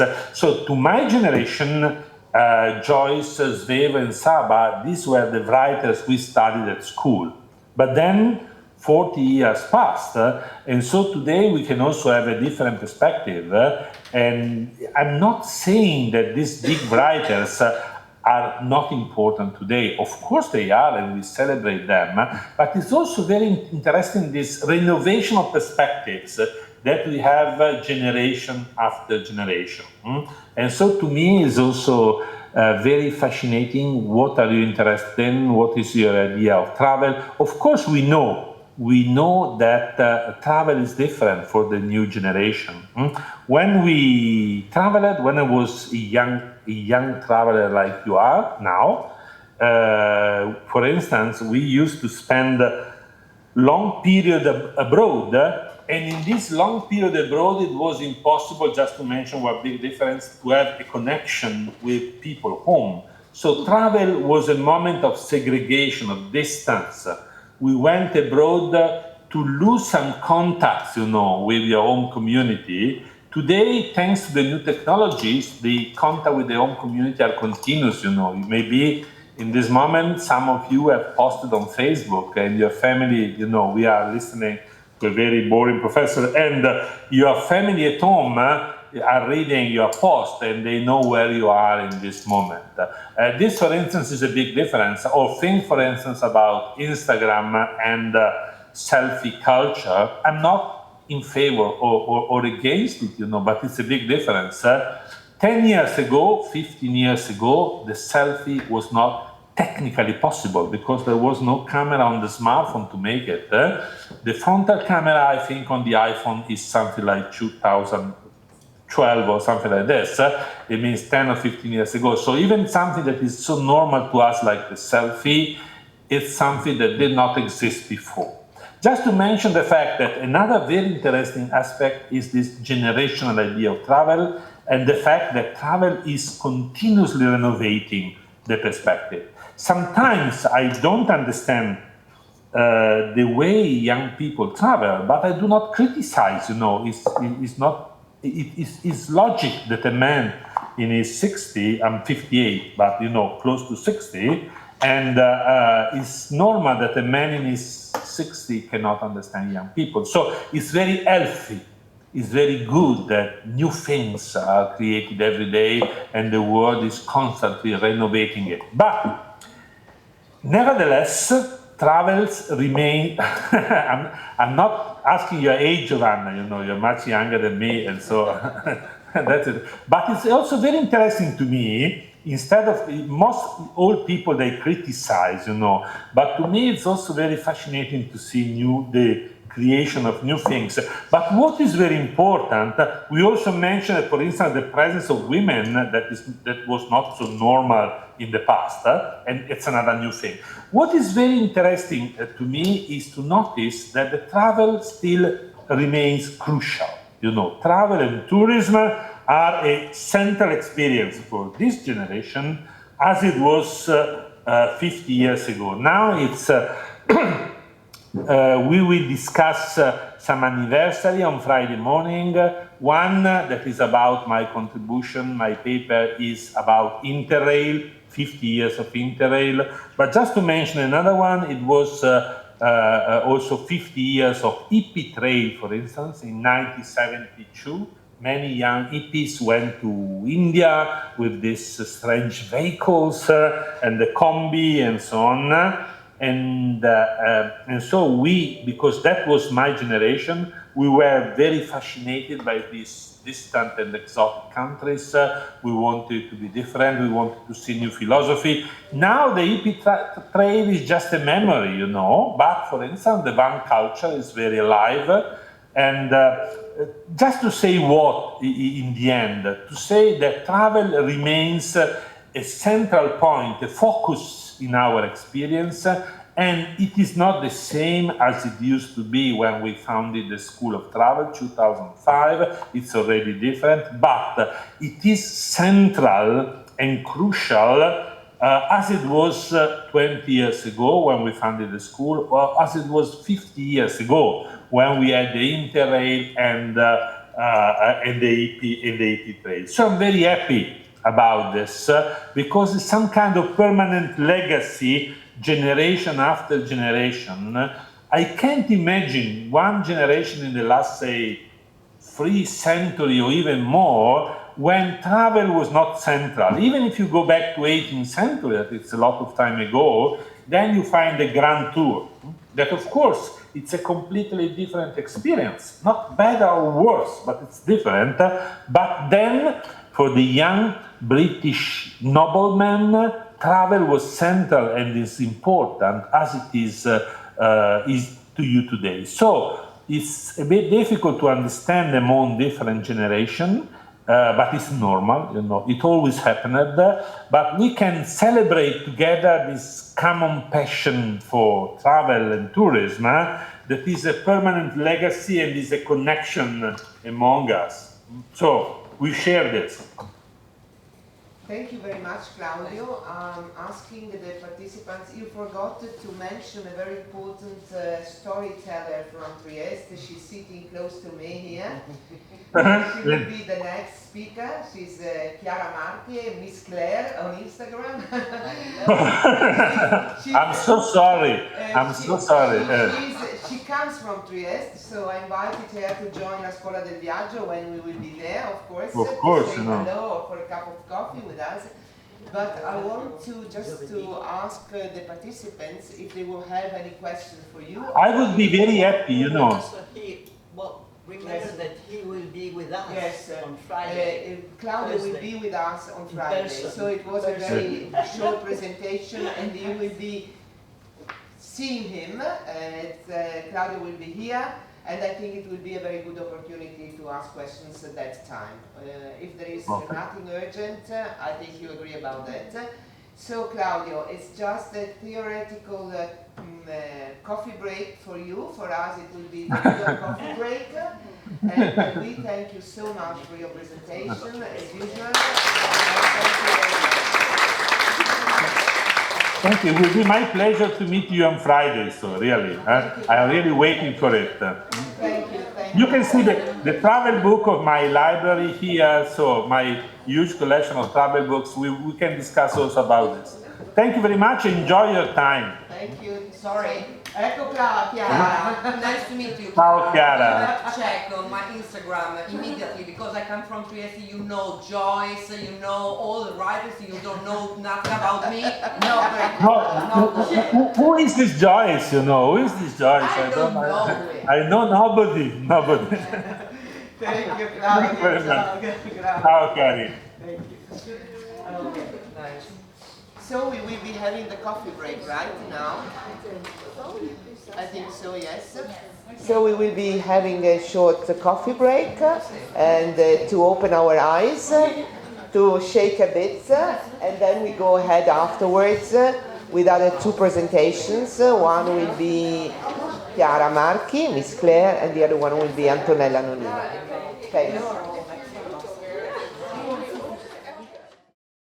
1, 2, 3. Yes, we start again. We thank Giorgia De Iuri. She's saying, and we go ahead with Chiara Marchi, alias Miss Claire. This is a real name. Everybody knows her. This very nice blonde lady sitting next to me. She has been doing many professions. She has a very important background. And then she happened to arrive to reach tourism. She will tell you more or less how she arrived and she started to do the storytelling of tourism and becoming a digital important influencer. She has got her blog that you can see over the screen, and she's a very well-known Instagrammer. She's promoting Friuli Venezia Giulia, but she's promoting a bigger area, which is across the borders, because there are no borders for interesting things and for the enthusiasm that Chiara is showing with everybody, not just with her followers, of course. The stage is hers. I will be here next to her to help if there are any problems with the English language, but she's smiling and I think that the language won't be a problem for her. Thank you, Chiara. The stage is yours. Thank you. Hello, girls. So I'm a little bit shy because I don't speak English very well. I never studied English at school, so sorry if I wrong something, and sorry if you don't understand something. Tell me, okay, Chiara, what? Sometimes I try to speak and I try to translate the name in English to Italian, so I mix and okay. So, hello, I'm Chiara Marchi. My name is Miss Claire. Like this.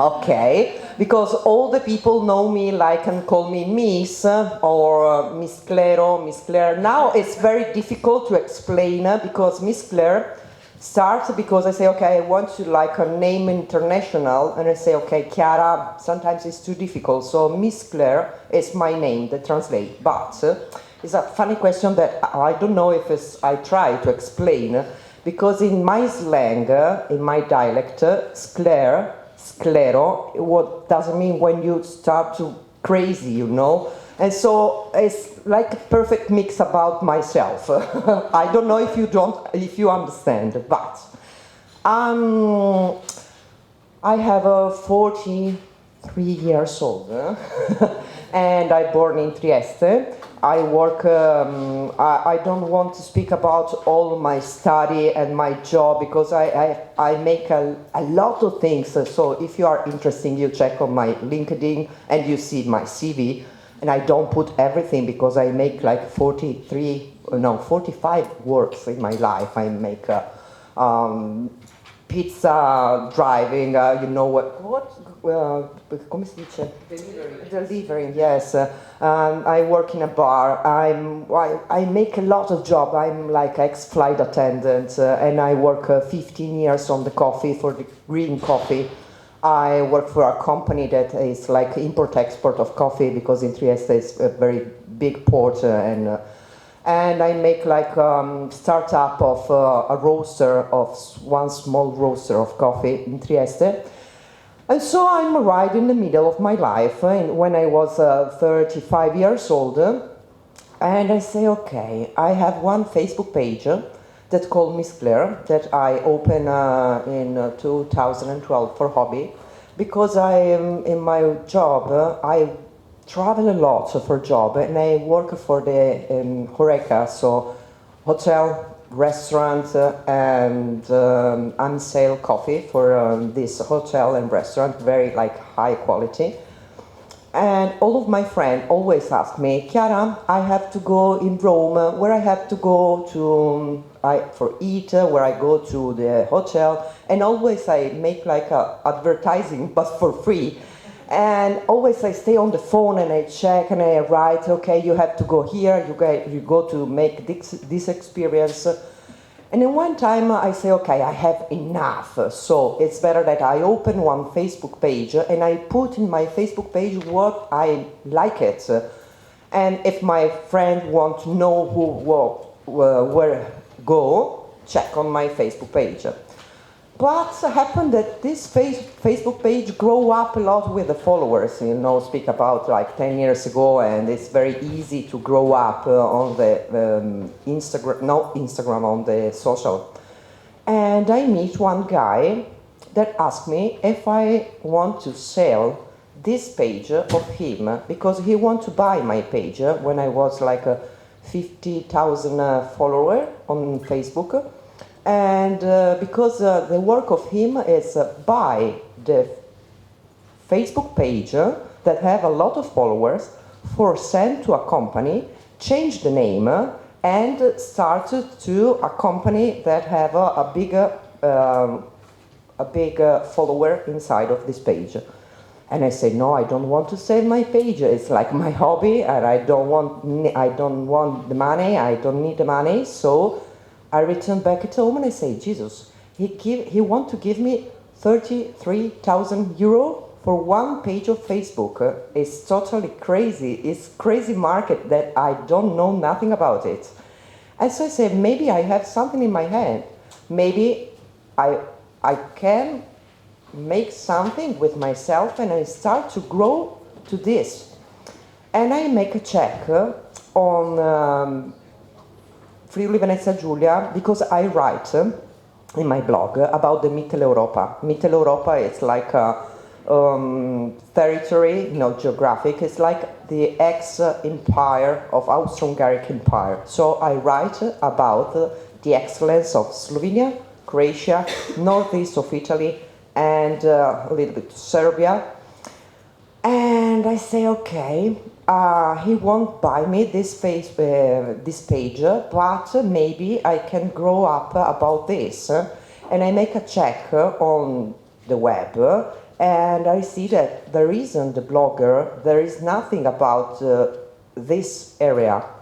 And I say, maybe, okay, the blogging used to be in all the world, but there is in Rome, in Milan, not in Friuli Venezia Giulia, nothing that makes something like for work, like only hobby. And I say, okay, I have to try. I open this page on the web that's called Miss Claire, and I open the Instagram page, and I say, okay, I have to try. I want to speak about the Mitteleuropa because I come from Trieste, and I am a mix of culture. My grandma, one of my grandma is from Slovenia and from Postojna, and she married my grandpa from Croatia, of the middle of Istria. The other, my grandma is from Croatia, from the Zadar, and she married only the one of my grandpa from Italy. So I am a mix about the culture, and I say, it's stupid that I wrote only from Trieste or Friuli Venezia Giulia. I have to mix, and I try to make a fil rouge about this kind of territory, and this is very nice because you see the connection about the history, about the food, about the tradition, and this is very nice. And I choose to speak about not fashion, because I don't know nothing about fashion. I write only like a 3 category, like hospitality, and the food and beverage, and the experience, and the artisans. Yes. Is right? Artisans? Okay. Yesterday you went to Trieste, really, and I see that on the program you went to Barbacan Produce. Ah, it's lovely. It's my favorite. Barbacan Produce. It's a market of the artisan. It's very nice. You like it? Yeah. Yes. And so, because I say I want to write something that I like it, that I know, and for example, I say when I travel, I want to go in a restaurant that makes something tradition. I want to see the place, and I want to buy something that I don't find in my city. So it's stupid that I go to Berlin and I buy Zara, for example, because I find Zara in my city. And so I say, okay, I want to explain what this fabulous place that I live, what is, you can find it. And I say, okay, but I'm starting the job. I make in the university marketing and communication. I never finish because after I make to another job, and so I never finish. But I say, okay, I want that the people understand how you can find in this place. But I want to explain. I don't make critics because I'm a stupid make the critics for the people who work because maybe I don't understand the work about the other people. I want to put on the sea what is fabulous things that you can find it, and I make the excellence selection about the things, and I don't say nothing. Always yes for everybody. Sometimes some factory ask me if it's possible make a connection or speak about one restaurant. But if I don't like it, I say no, because for me it's really very important that people that follow me have a. Yes, sorry, I'm forgetting in Italian. She has a fantastic reputation. Yeah. Because I'm honest always. And sometimes it's very difficult because I'm very direct and I know I'm free and I want to say the things that really I think. Sometimes it happened that one company asked me if he can buy me, but I always say no. I want to say individual. No, I don't remember in Italian the word. It's incredible. It's difficult. Independent. Sorry. So first say what I think. And now in this moment, I work, for the municipality, I work for the private company, I work for the tourist board, and I change a lot when I ride the COVID, because before COVID, my first customer was Croatia. Croatia, for example, like 3 years ago, gave me a prize, yes, for the best blog who speak about Croatia in all the world. And this is very amazing because I don't work with municipality from Trieste. It's amazing because I don't know why. I don't work with Georgia, with the tourist board of Friuli Venezia Giulia. I don't know why, but it's okay. It's better that I stop to speak about this because I know something in the back, but we stay here for promote, Friuli Venezia Giulia. It is very stupid that I don't speak very well about the other people who work in this area. But before COVID, so I take this pre from Croatia, and my second is like Austria. I'm like ambassador of Carinthia. Carinthia is an area of Austria. And I work with, I feel Slovenia, with Slovenia a lot. And I don't work a lot with Friuli Venezia Giulia. It's Nema Profeta in Patria, you understand Latin, so always you are famous in other country, not in Europe. But when I write COVID, it changed a lot because I write COVID and the border close everything. And I see my son, because I have one son that has 15 years old, and I look at him and I say, okay, Giovanni, now I don't know what's happened. Maybe we go to fishing on the sea for take the food and we stop because I don't know what's happened. I have to make something, but I don't know what. And my son say, okay, mommy, doesn't matter, take care, now we make something. And we close the border and we start of 8th of March. And the 9th of March, I understand that it's very important to stay at home because all the TG and all the news say you have to stay home, don't go out.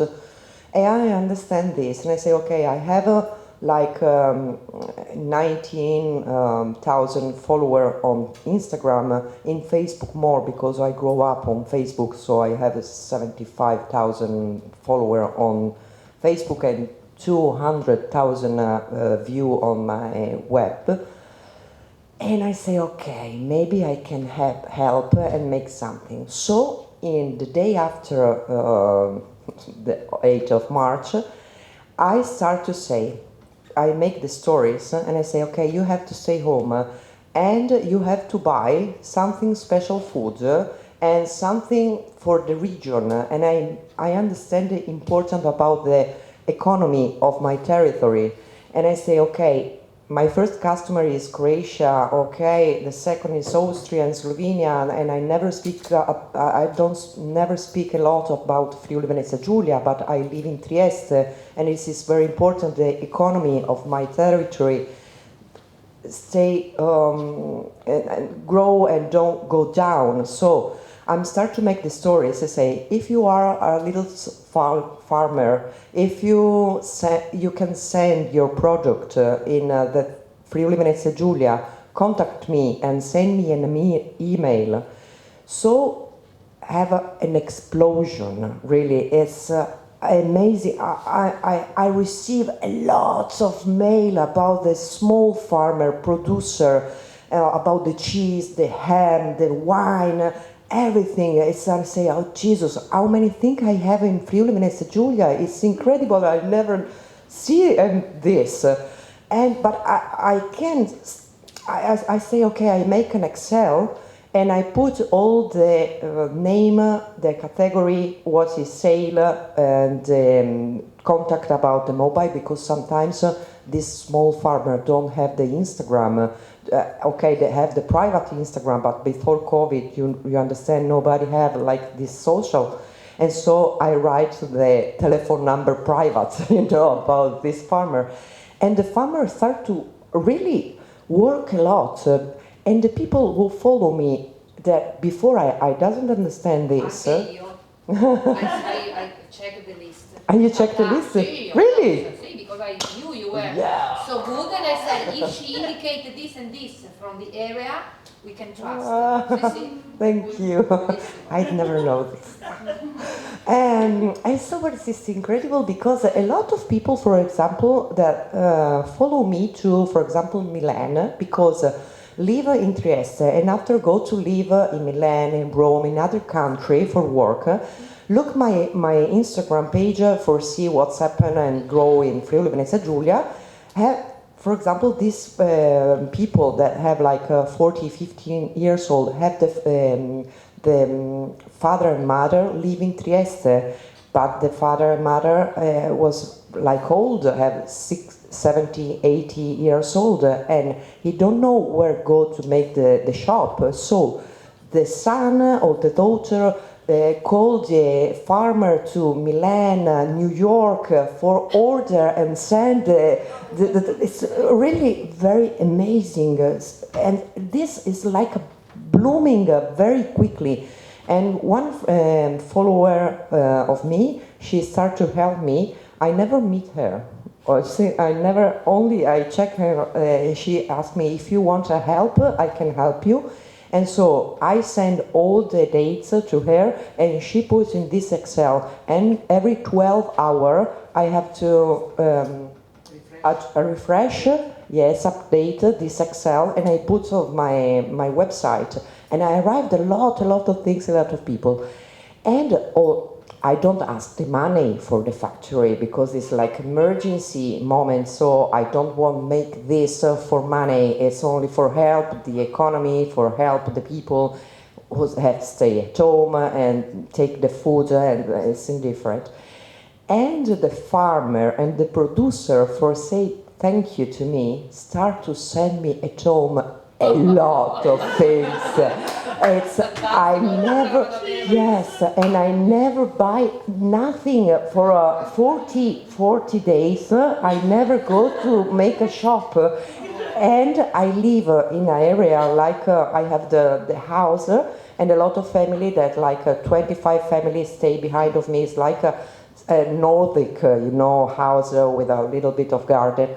And all of my neighbor have an agency or have a company and have a family and don't have no too much money. So I give you, for example, the people, the farmer that send me a farina, flour, okay, flour. I'm not good cooker, but for example, le aziende che producono farina, come si chiamano? The mills send me the special flours, okay, I say, but a lot, and I don't understand nothing, and I give to my neighbors, and my neighbors make the bread, make pizza, make cake, and yes, and I make this connection, but this is very incredible. We drink a lot, and I make a party with all of my neighbors, and I have my son, sing and play the guitar, and we make, the show on the balcony. It's a beautiful period for me. COVID was really beautiful period, really, but because I stay quiet, I don't work. I have this special place that things that I try. So when finished the COVID and open the door, I go out and I say, okay, now I have to go to the farmer for say thank you for saying me these things. And when I write to the farmer open the arms and say thank you very much, because you don't understand how much work you make it, because you start and now the people know us, yes, and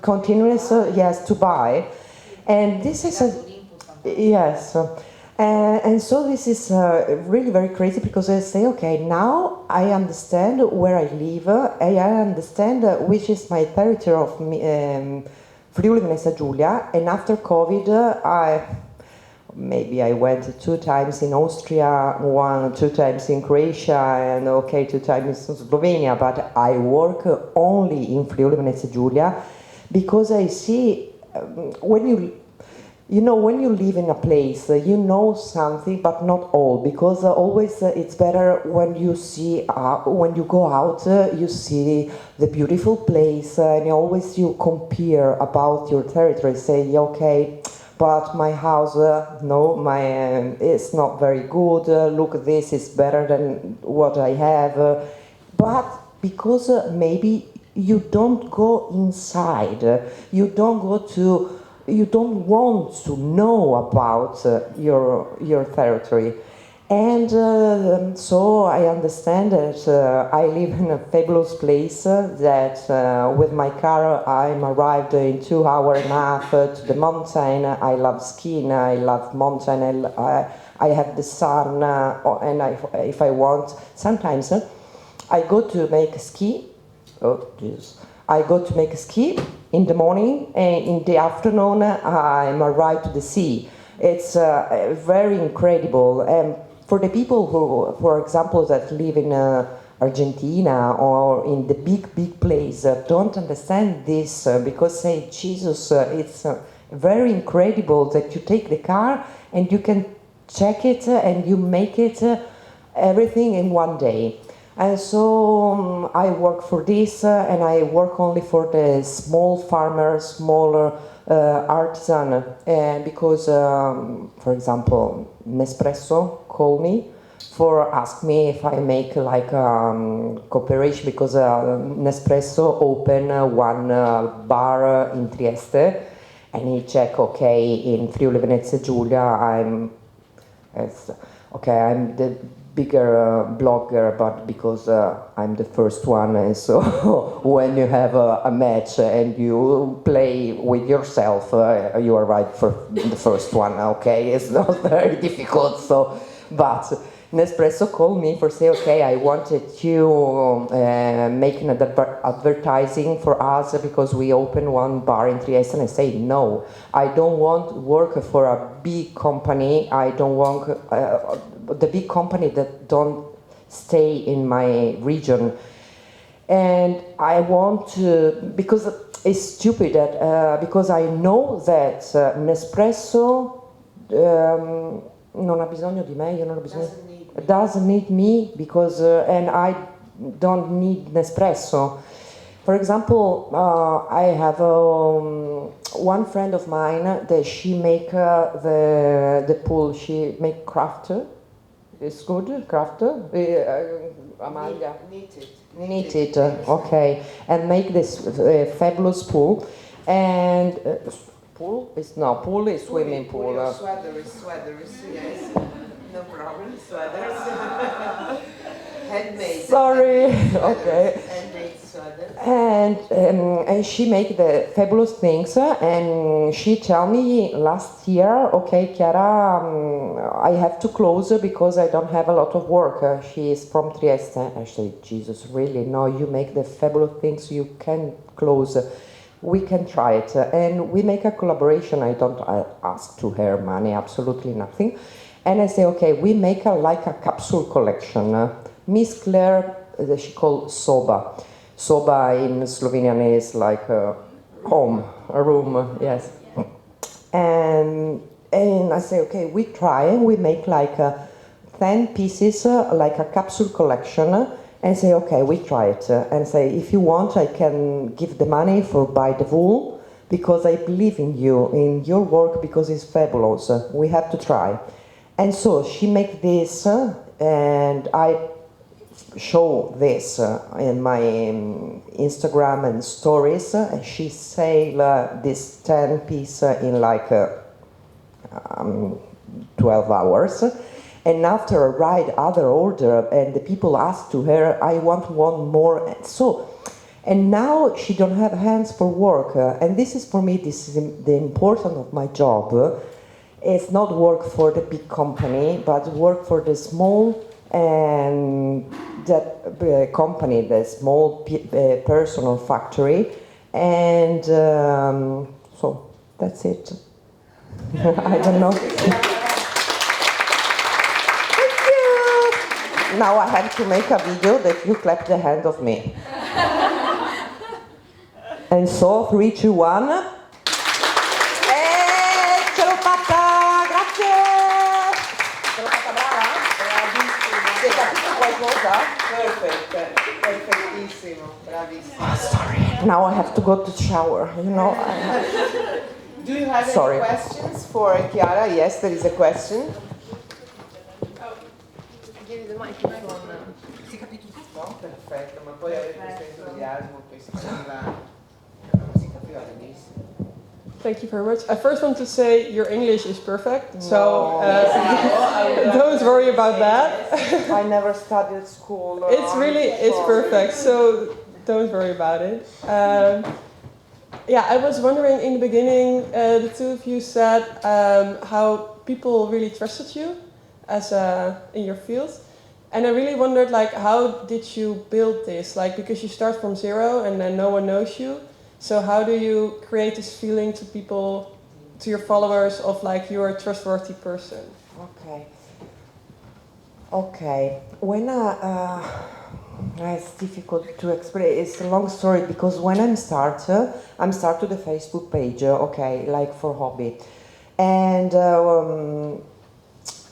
when I start the job, it's that I open. You ask me this, okay? When I start my job, nobody. Okay, the people know me, but no, don't make the video. Don't publish this. I kill you. No. Hai già postato? No. I'm sure, because the people ask me, okay, where is possible to see your say on the web? Is possible follow you? I say no, absolutely not. You never see and hear me speaking English because I'm too shy. Sorry. And so when I start, I say, okay, nobody. It's a new job, so it's difficult. I called the agency from Milan, the communication for ask if it's possible make some. Like a tutorial or some course or something master, and I try to call some and big blogger, and I ask her, please, can you tell me for this work what's happened and what is the process for grow up, but nobody answer me, and so I say, okay, I tried. And when I start in in Middle Europa, and always the blog is writing in English, in Italian and in English, I have one girl that she translated in English the article. She's translator. Yes, okay. And always I stay with a photographer, and I go to the restaurant at the hotel that I like it, and I ask her if you like give me a free overnight. I say yes. I make an article with the photographer. Okay, I pay the photographer. I'm dysgraphic. I'm dyslexic. I have everything, and I don't speak English. So yes, I can. And I have one journalist because the experience I choose with myself the experience. I choose with myself everything. And I want to try the experience with myself, and I write the article, but so I'm dysgraphic and dyslexic, so I have one journalist that she check what I write.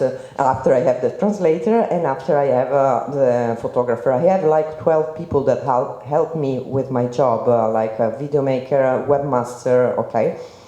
And when I start this job, I say it's a serious job. Like when you open a shop, when you open a factory, you have to put some money inside. And I say, okay, I put the money inside of this project, and I have to pay all the stuff, but I don't take the money for my customer because nobody know me. So when I went to the restaurant, I say, okay, I read and I make an article, I say, okay, I give you the food, but that's it. I don't give you the money because why I have to give you the money? I don't understand if you work or not. And I say, okay, I have like, because to leave a fixed place of work. È giusto? Che ho lasciato il posto fisso. I left my place of work, my job. My job, and I have like 9 months that the state give me the money, you understand me? Okay, unemployment, yes. And when I start this job, I was married and I have one son. My ex-husband, I have enough about, no, Jesus. And my ex-husband, he was like a mommy and I'm the father. So when we stay together, I work for a company and I take care about all the mutual of the house, or everything. He take like 500 euros a month. And when I say I want to change my life and try to make another work, he look at me and say, you are crazy because we don't have money for make this. And I say, okay, it doesn't matter. I have 9 months for not a ride to the break-even of the money, but I have to, okay, take the money because after 9 months, if we don't have the money, we have a seriously, very problem. And he say, you are totally crazy. I say, don't worry. If we have a problem after 9 months, I return back to make the work that I make before because I worked for 15 years in the job in the coffee. So I know a lot of people that work and say, Chiara, come with us to work. So I'm totally scared because I say, okay, now I have only 9 months. My mother say, you are totally crazy. All of my family says, you are crazy real. And after I'm starting in January and I'm arrived in September, I went to a restaurant, the Dam, to Nova Gorizia. And I make an article about Dam. And after 1 month, then he called me and I say, Chiara, I have to speak about you. I have to speak with you. Please return in Nova Gorica. I say, no, sorry, I don't have time. I say, okay, I come in Trieste to meet you because I have to speak with you. I say, Jesus, what? I make it now. And he arrived in Trieste and say, okay, you make me the article in September. In 1 month, I stay in an industrial area. So when I arrive a new customer, always I ask to my new customer where see my place, if read on the newspaper, in which advertising or which people speak about my restaurant arrived. And in 1 month, 30 people say, I read on the blog of Miss Claire. And he look at me and say, never ever in my life not to when I write Gambero Rosso. You know Gambero Rosso? It's like a guide, very famous food guide. And like Fallstaff, you know, is like a very famous newspaper who speak about the food. Say, but never ever I write 30 people in 1 month, and you understand how much people for me is like 30 people that speak with other 30 people that I write for another time. Say, it's amazing. So tell me how much you want for make me another article. And I believe these days, and I return them at home, and I say, okay, I can, and I started. And so I'm start to for this and this job, and I say, but now, how much I ask you? I don't know, like 100 people to 100 euro, 200 euro, and I say, oh, I don't understand. And after I start to grow up, and I start to work with a municipality and this, and I'm very honestly, and you ask me how I'm start and make a good relation with the follower, because always I'm very directly, I'm very honest. I never make the critics because I tell you before that I'm nobody for critics the work for everybody. I want only for portare in alto, grow up, for let these small enterprises grow up and increase their. Se parli bene o non parli? Yes, and no. And if I don't like, for example, one time one restaurant called me and say, I want that you write an article about me, and I don't know nothing about this restaurant, and I always before became famous. It's okay. I go to check the restaurant for try if it's good or not with a normal people. But now, if I go to the restaurant for check, the people look at me and understand who I am. So make like, oh, yes, we have like, you know, very perfect selection about everything. So service and very good. So it's not normal, because I want to say I'm normal people, because I wanted when I write an article about somebody, the follower that check and go to try have the same same service and treatment about me. Don't have to change, absolutely. No, always I say to my customer, I want the same service, the same things about, because it's stupid that you change.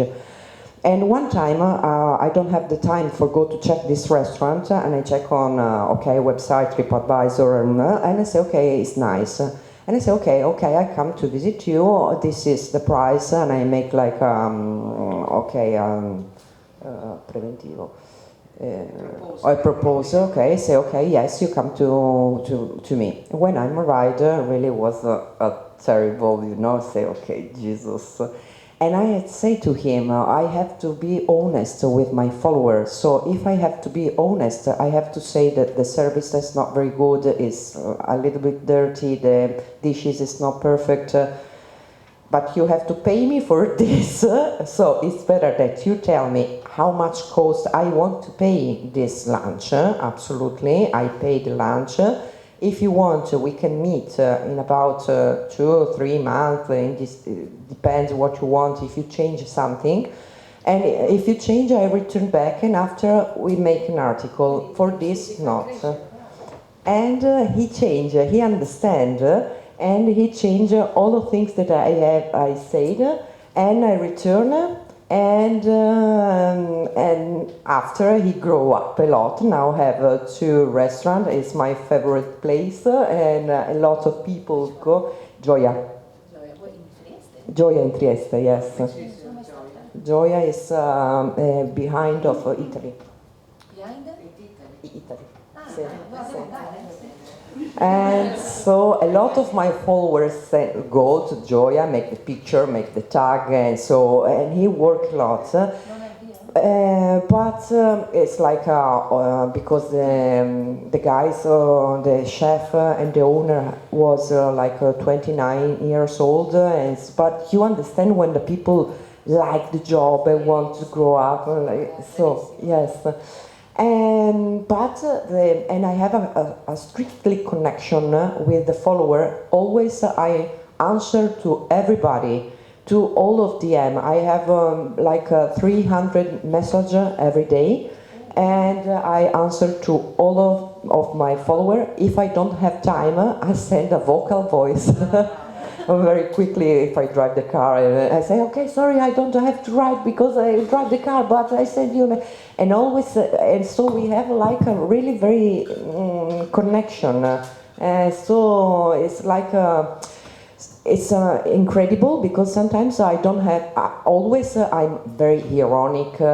I speak. I'm like a crazy. I sing. I make strange things. I make a mix behind like a serious. I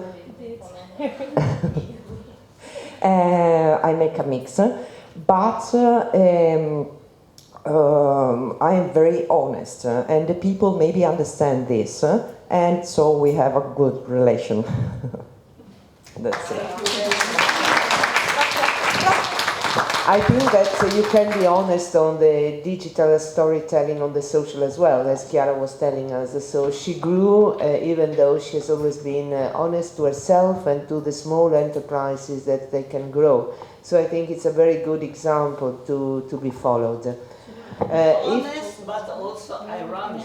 Yeah, yes, you right. have your own style. Yes, of course, of course. It's not enough to say, well, I'm honest. No, I'm out to have and you own your own style. Yeah. I never put, for example, For example, for me it's very important. I'm a woman and you can, okay, I'm not like beautiful women, but I never put the photo like, you know, with my bum, with for the sexual, like this. No, come on, no, I can, I don't like it.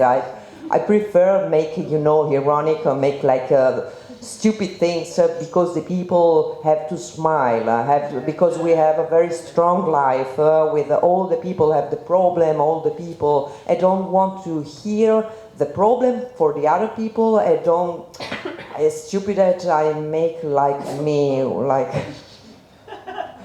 you know, so okay. So if there are no other questions, I think we can go ahead and finish our morning talking, very nice one, with another, bright person who has been waiting for her speech. He's a very close friend as well, the family. I feel very close to this family, which is very similar to the feeling of Chiara. Is a family. Antonella Nonino will talk about her family. This is really a very important example of women entrepreneurship. And still, even though the company is one of the most famous companies in food in our region and all over the world, I think that being simple, being authentic, being close to the territory is one of their assets. You have seen Antonella Nonino, she came with something to let you taste some of the roots of her family, so the stage is hers. She's as bright as Chiara, so we will be having our final speech with a smile and with interesting things to hear. Thank you, Antonella. Allora, buongiorno a tutte, a tutte fondamentalmente oggi. I thank you very much for this invitation. I'm very pleased to be with Chiara. That I know I am one of these people that followed her also during COVID and discovered this incredible list because I go sometimes to Trieste, and it was really useful. And because she's respected from everybody in our world, and her authenticity, you develop what is the viral marketing in a way. No, it is true, and in a way it is linked to the story of my family, because my mother especially, she has been studied what she has done from very important school around the world for this spontaneous marketing about grappa. My family makes grappa. If we can put the video, sorry, I'm not very good on that. Ah, è lì la chiavetta, aspetta che vedo. Io farei la con la numero 2, col numero 2, così prima faccio una piccola presentazione. No, potete aspettare un attimo, se lo blocchi.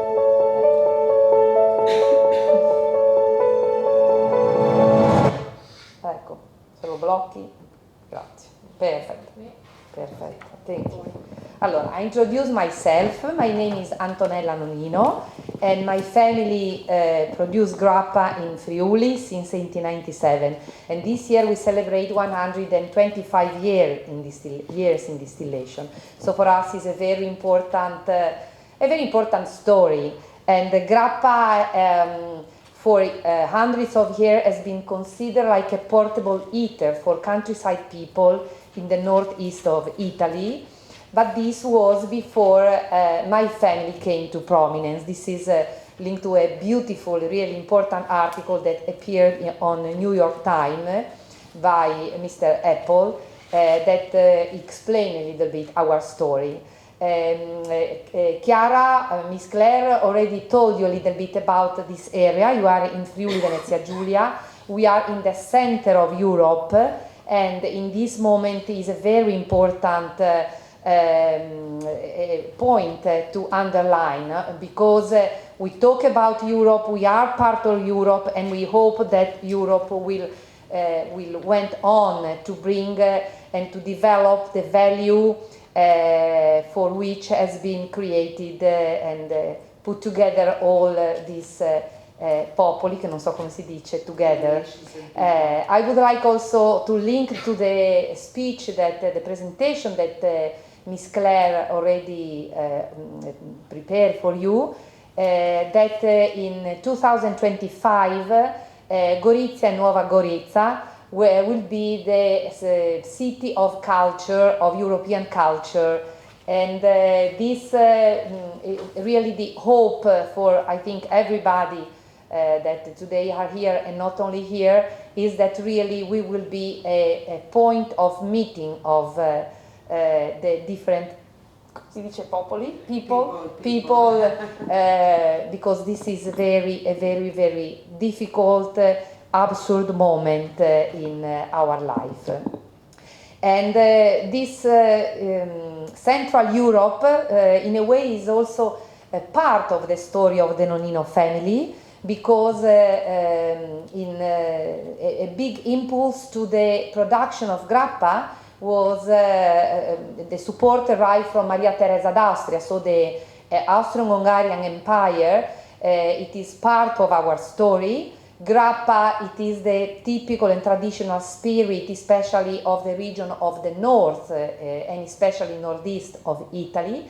And this is also the story of my family. Orazio Nonino in 1897 put the pot still that till that moment was on wheel in a fixed house, and this was in Ronchi di Percoto, that is 1 hour from here. I hope that you will come to visit me and my family, or in this occasion, or maybe in the future. And after Orazio, the family went on producing grappa, which means distilling the leftover of the winemakers, that of course in the past were just poor countryside people that had to give the wine to the owner of the vineyard, that considered the leftover of the wine something not important, not interesting. And in the economy of a rural family, the leftover from which you can obtain the grappa from the fermentation and distillation was on the contrary very important, and this was also in my family.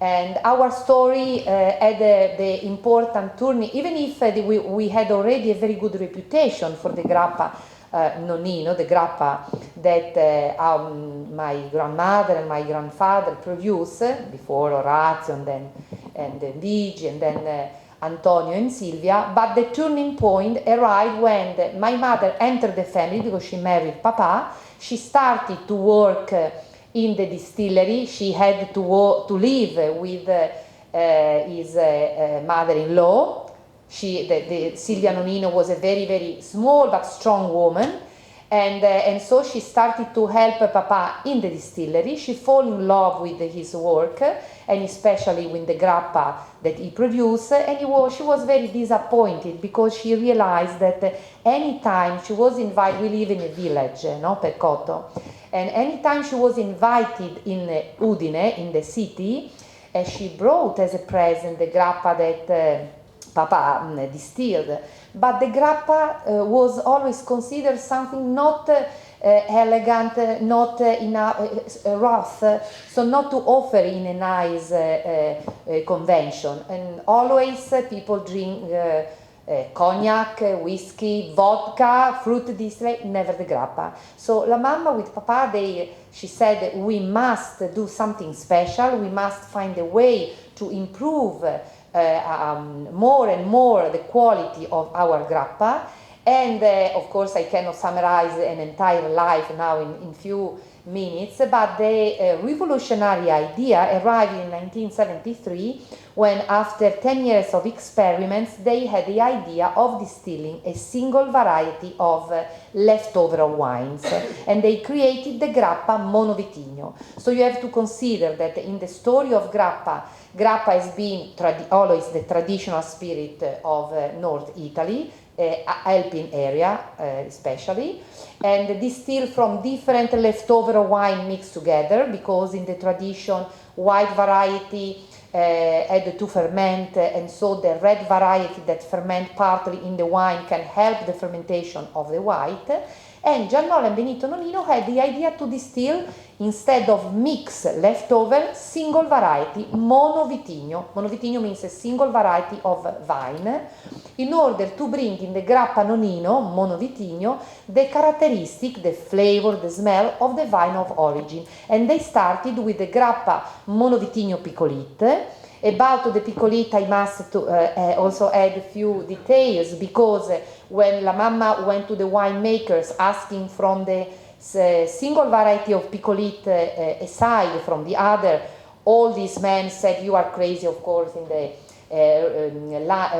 language of the region, Friulano, said, you are crazy, we are busy, we don't have time to waste.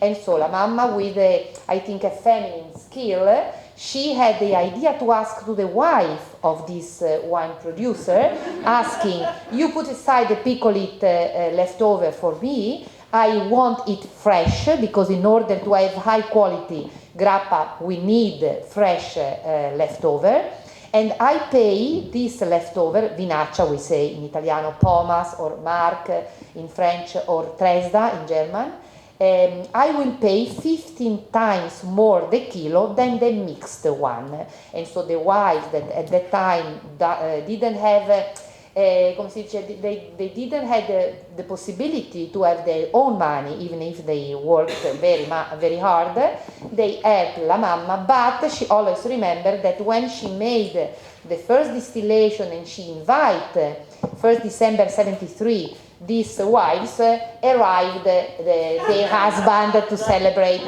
So our mother is always brought also as an example of a woman that managed also to not impose herself, but to make something that she really loved with passion, with his husband, with Papa, and always introduce herself personally.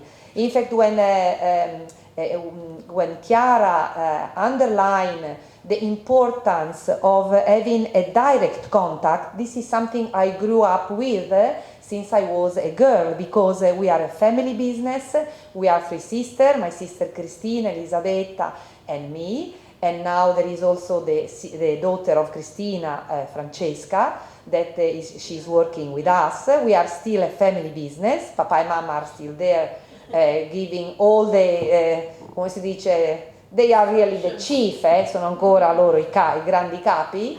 And of course we are proud, even if they are very difficult. It's difficult to work in a family, but on the other side, of course, at the end, what is important is what we are doing, the passion we put on the quality on which our parents has always focused, and of course being united makes everything not easier, because working and making good quality and trying to bring on an artisanal distillery. Still nowadays, all our grappa is produced 100% with artisanal method. I brought a video that in few minutes will try to explain our story. Of course, it's difficult here to go into the details of the artisanal production of grappa. I can add that 80% of the grappa from Italy is industrial, and our parents, and now we with them, we are always focused on the quality and in the artisanal production, and so we are always brought as an example. So in a way, in our field, they recognize the quality of grappa nonino, but on the other side, we create problem because we represent the possibility to work with authenticity, with transparency, and with high quality. I show you now this short video, and then we can go on if you have some question, and then I would like also to make, but insomma, later, c'è troppe cose da dire. È impossibile.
Spirit Brand of the Year.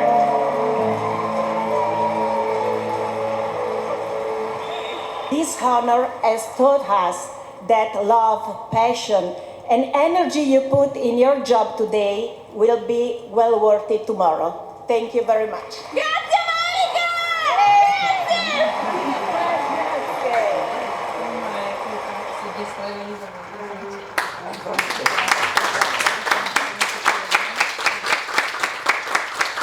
Did you realize what kind of women we brought? I brought to you.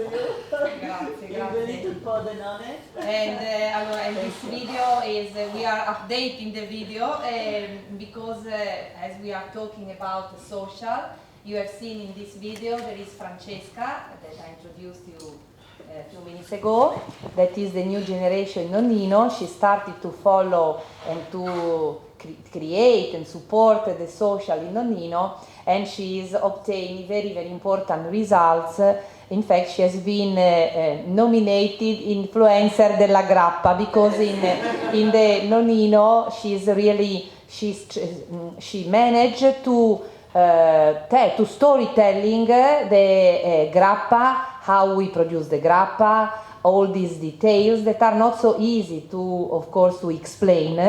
Also for me today is difficult because it's an artisanal work, artisanal production, and she's going through all these details. And then, of course, what is very interesting is also the combination. You have seen that in our family we went on experimenting, so Papa and Mama created the grappa monovitigno. At that time it was not so easy. It took years before people really recognized the importance of distilling a single variety of grape, and with the years arrive all this important recognition. And if I think that next year will be 50 years of the grappa monovitigno piccolite, it is really strange because it's a life that we live together. And we went on always experimenting, not only Papa but also my sister and I. And in 2007 also we started to introduce grappa in cocktails. Nowadays it is growing. And people start to appreciate because grappa is really a wonderful spirit, and of course with the best bartender that know how to shake, to prepare cocktail can be really a wonderful ingredient, and really a new way of approaching grappa from especially young people, always respectfully. Our family has always dedicated a lot of time to educate the culture of distillation. In Percoto we have Borgo Nonnino, where we invite people to visit us, to discover the story of our family and of Grappa Nonnino, but also to understand the quality of the grappa, and to, as usually we say, drink less but drink beautifully and always respectfully. This is very, very important. If you have any question, I would be very pleased to answer. I would like also to underline, as we are in Friuli Venezia Giulia, we talk about Mitteleuropa, we talk about the story of this region, that is a region with that has been part of the Austro-Hungarian Empire, and has a very, very important tradition that you can find not only in the grappa, in the wine, but also in the food, and of course in all the culture that is that you can find in the beautiful village and city, seaside mountain.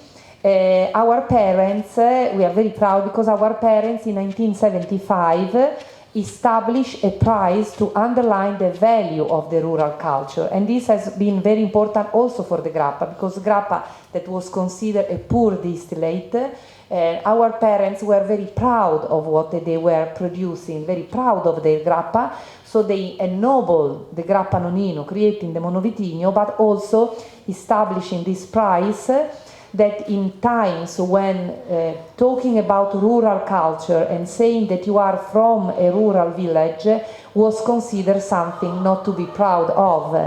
And if you think that, for example, a movement very important like slow food, maybe you have heard about slow food movement. Carlo Petrini is a friend of us. I will be in Piedmont in Università di Scienze Gastronomiche in 2 days, and he received the Nonino Prize. He created the slow food movement 10 years later than the Giannone Benito created the Nonino Prize. That at the beginning was established to save the autochthonous varieties of vine in Friuli, because they wanted to make the grappa monovitigno and they couldn't find enough leftover to make a distillation. And so La Mama not only created this prize with Papa, but also started the official recognizement in the European come si dice, Commission, and that she obtained in 1978. But also then this prize enlarged to article and then to literature that is linked to that underline the value of the rural culture. In the Nonino Prize celebrate 45 years from his creation. And in these 45 years, anticipated 6 Nobel Prize. I brought, if you have time, I brought a short presentation of these incredible Nobel Prizes, starting with Rigoberta Menchú, that is a contadina guatemalteca. So if you want, we can go through this video. E dopo andiamo a brindare, con il Nobel Parisi andiamo a brindare con l'aperitivo nonnino.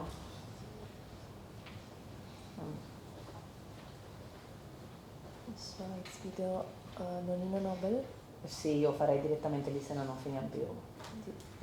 Sì, non ne avrei, ma diventa troppo lungo, no?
Evidia Naifor, premio Nobel 2001 per la letteratura.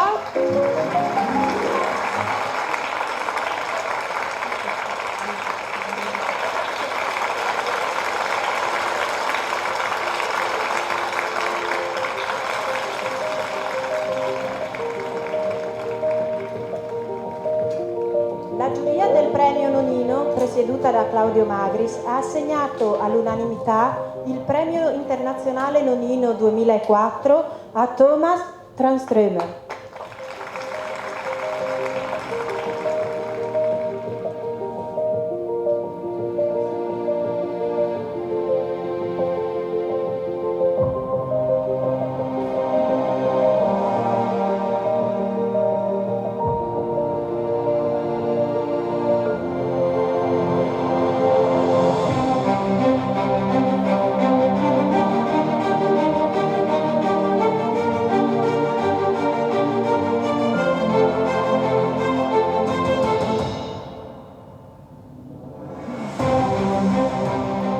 Premio internazionale Nonino 30° anno per l'opera Omnia Edizioni Einaudi a Mo Yen. Consegna il premio Claudio Magris.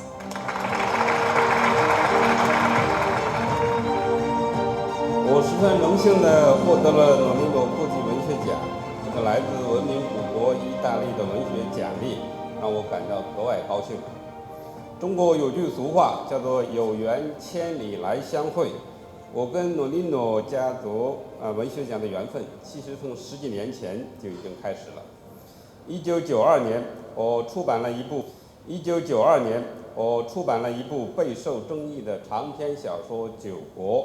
在这部小说中，我提到了 grappa。Premio Nonino a un maestro del nostro tempo 2013, a Peter Higgs. It's a great honor to be the recipient of the Nonino Prize to a Master of Our Time 2013, and it's a pleasure to receive it at the same ceremony as the award of the Nonino Prize 213 to Fabiola Gianotti. In 1964, there were 3 groups who published independently versions of the theory with which my name is associated. Broughton Onglair in Brussels, myself in Edinburgh, and Guralnik, Hagen and Kibble in London. I was one of the 3 who drew attention to the particle whose discovery has recently been announced. None of us realized that the appropriate application of our theory was not to the strong forces which hold atomic nuclei together, but to the electromagnetic and weak forces among elementary particles. The realization by Weinberg and Salam came 3 years later. It was not until 1973 that this so-called electroweak theory had been verified sufficiently to be regarded as plausible. From 1964 to the discovery claim in July 2012 is 48 years. It has been a long wait.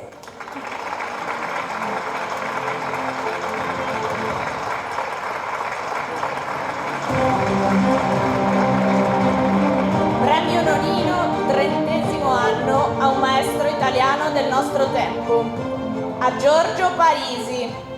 Sono estremamente emozionato di ricevere questo premio.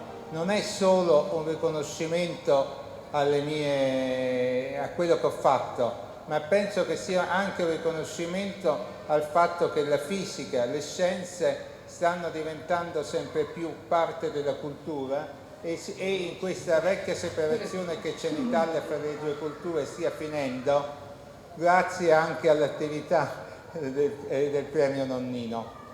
Io sono un fisico teorico e ho cominciato queste ricerche quasi per caso.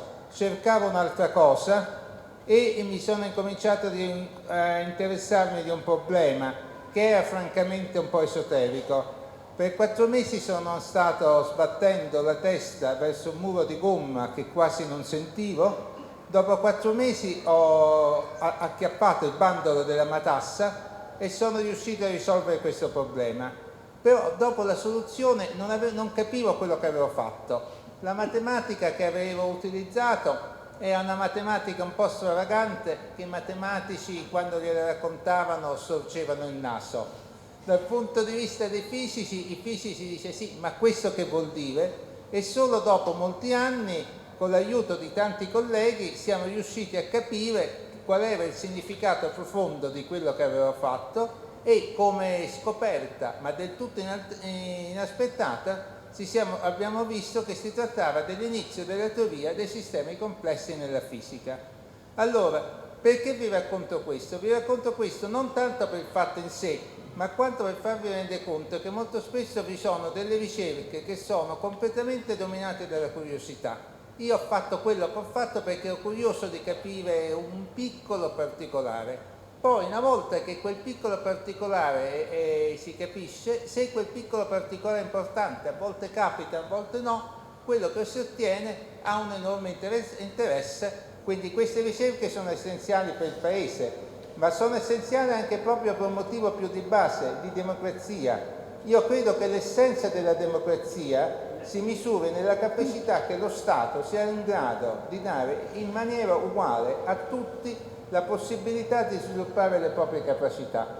E sono particolarmente grato al premio Nonnino e a tutti voi per avermi dato la possibilità di parlare, di esporre questi problemi al di là del piccolo cerchio degli addetti ai lavori. La scienza da sola non ce la fa a superarli, abbiamo bisogno dell'aiuto della società, abbiamo bisogno dell'aiuto di voi tutti. Grazie. Allora, sono felicissimo di essere qui con voi per questa 45esima edizione del premio Nonnino, sfortunatamente non di persona, ma almeno così telematicamente. Oggi proprio non potevo venire perché dopodomani stanno facendo una conferenza in mio onore a Roma e sto organizzando tutto. Però sono contentissimo di questo premio è un premio fondamentale, è un premio che parla di amore per l'umanità, parla del futuro, è un premio che parla della conservazione della nostra terra e di tutto quello che ci sta a cuore. E io sono contentissimo di aver ricevuto questo premio nel 2005 e con la stessa giacchetta che ho adesso, che ho voluto portare proprio per il ricordo di quella bellissima cerimonia, e quindi abbraccio tutti Nonnino, tutti quelli della giuria che hanno fatto questo enorme lavoro e sono contento di essermi aggiunto come sesto ai premi Nobel del premio Nonnino. Quindi vi abbraccio tutti e viva! Facciamo un brindisi con la grappa più buona del mondo, la grappia leggendaria di Piccolita, una leggenda che solo i Nonnino sono in grado di fare. E allora, amici nostri, ecco questa grappa magnifica, brindiamo al 45esimo anno del premio Nonnino. And now we can talk together because I brought for you the aperitivo Nonnino. L'aperitivo Nonnino has a long tradition in the family because my grandmother Silvia used to make liquors. Also, we have also the Amaro. I brought a sample for a small present for you. But today we toast with the aperitivo Nonnino that is 100% vegetal. And it really is a toast to welcome you in Friuli Venezia Giulia. I hope you will come to visit us once in Percotto, to visit our distillery. We will have more time to go into the details of the production of Grappa Nonnino in the production artisanal. And I thank you again. I'm very pleased to be in this place, as I told you when I arrived this morning, because Famiglia Zanussi, especially Lino Zanussi, is really a very important man that in the past, quanti anni fa? 50 anni fa, 50 years ago, really brought a great development in this area, thinking about also the future generation. And I'm very glad to be here and to remember him. Molto. Thanks also to the person of this beautiful physician, and also with his words about curiosity and about democracy. And we are really very proud that also this initiative, the name is CuriosiFVG. Sono molto contenta perché alla fine è la base di tutto. So we say warmly thanks to Antonella and Chiara. I think that we finished this morning with a very warm welcome, and really you could have felt from the face, from the words, almost the tears from for Chiara, and now we toast together with this aperitivo. So let's go together, then Luigi. No, thank her because you know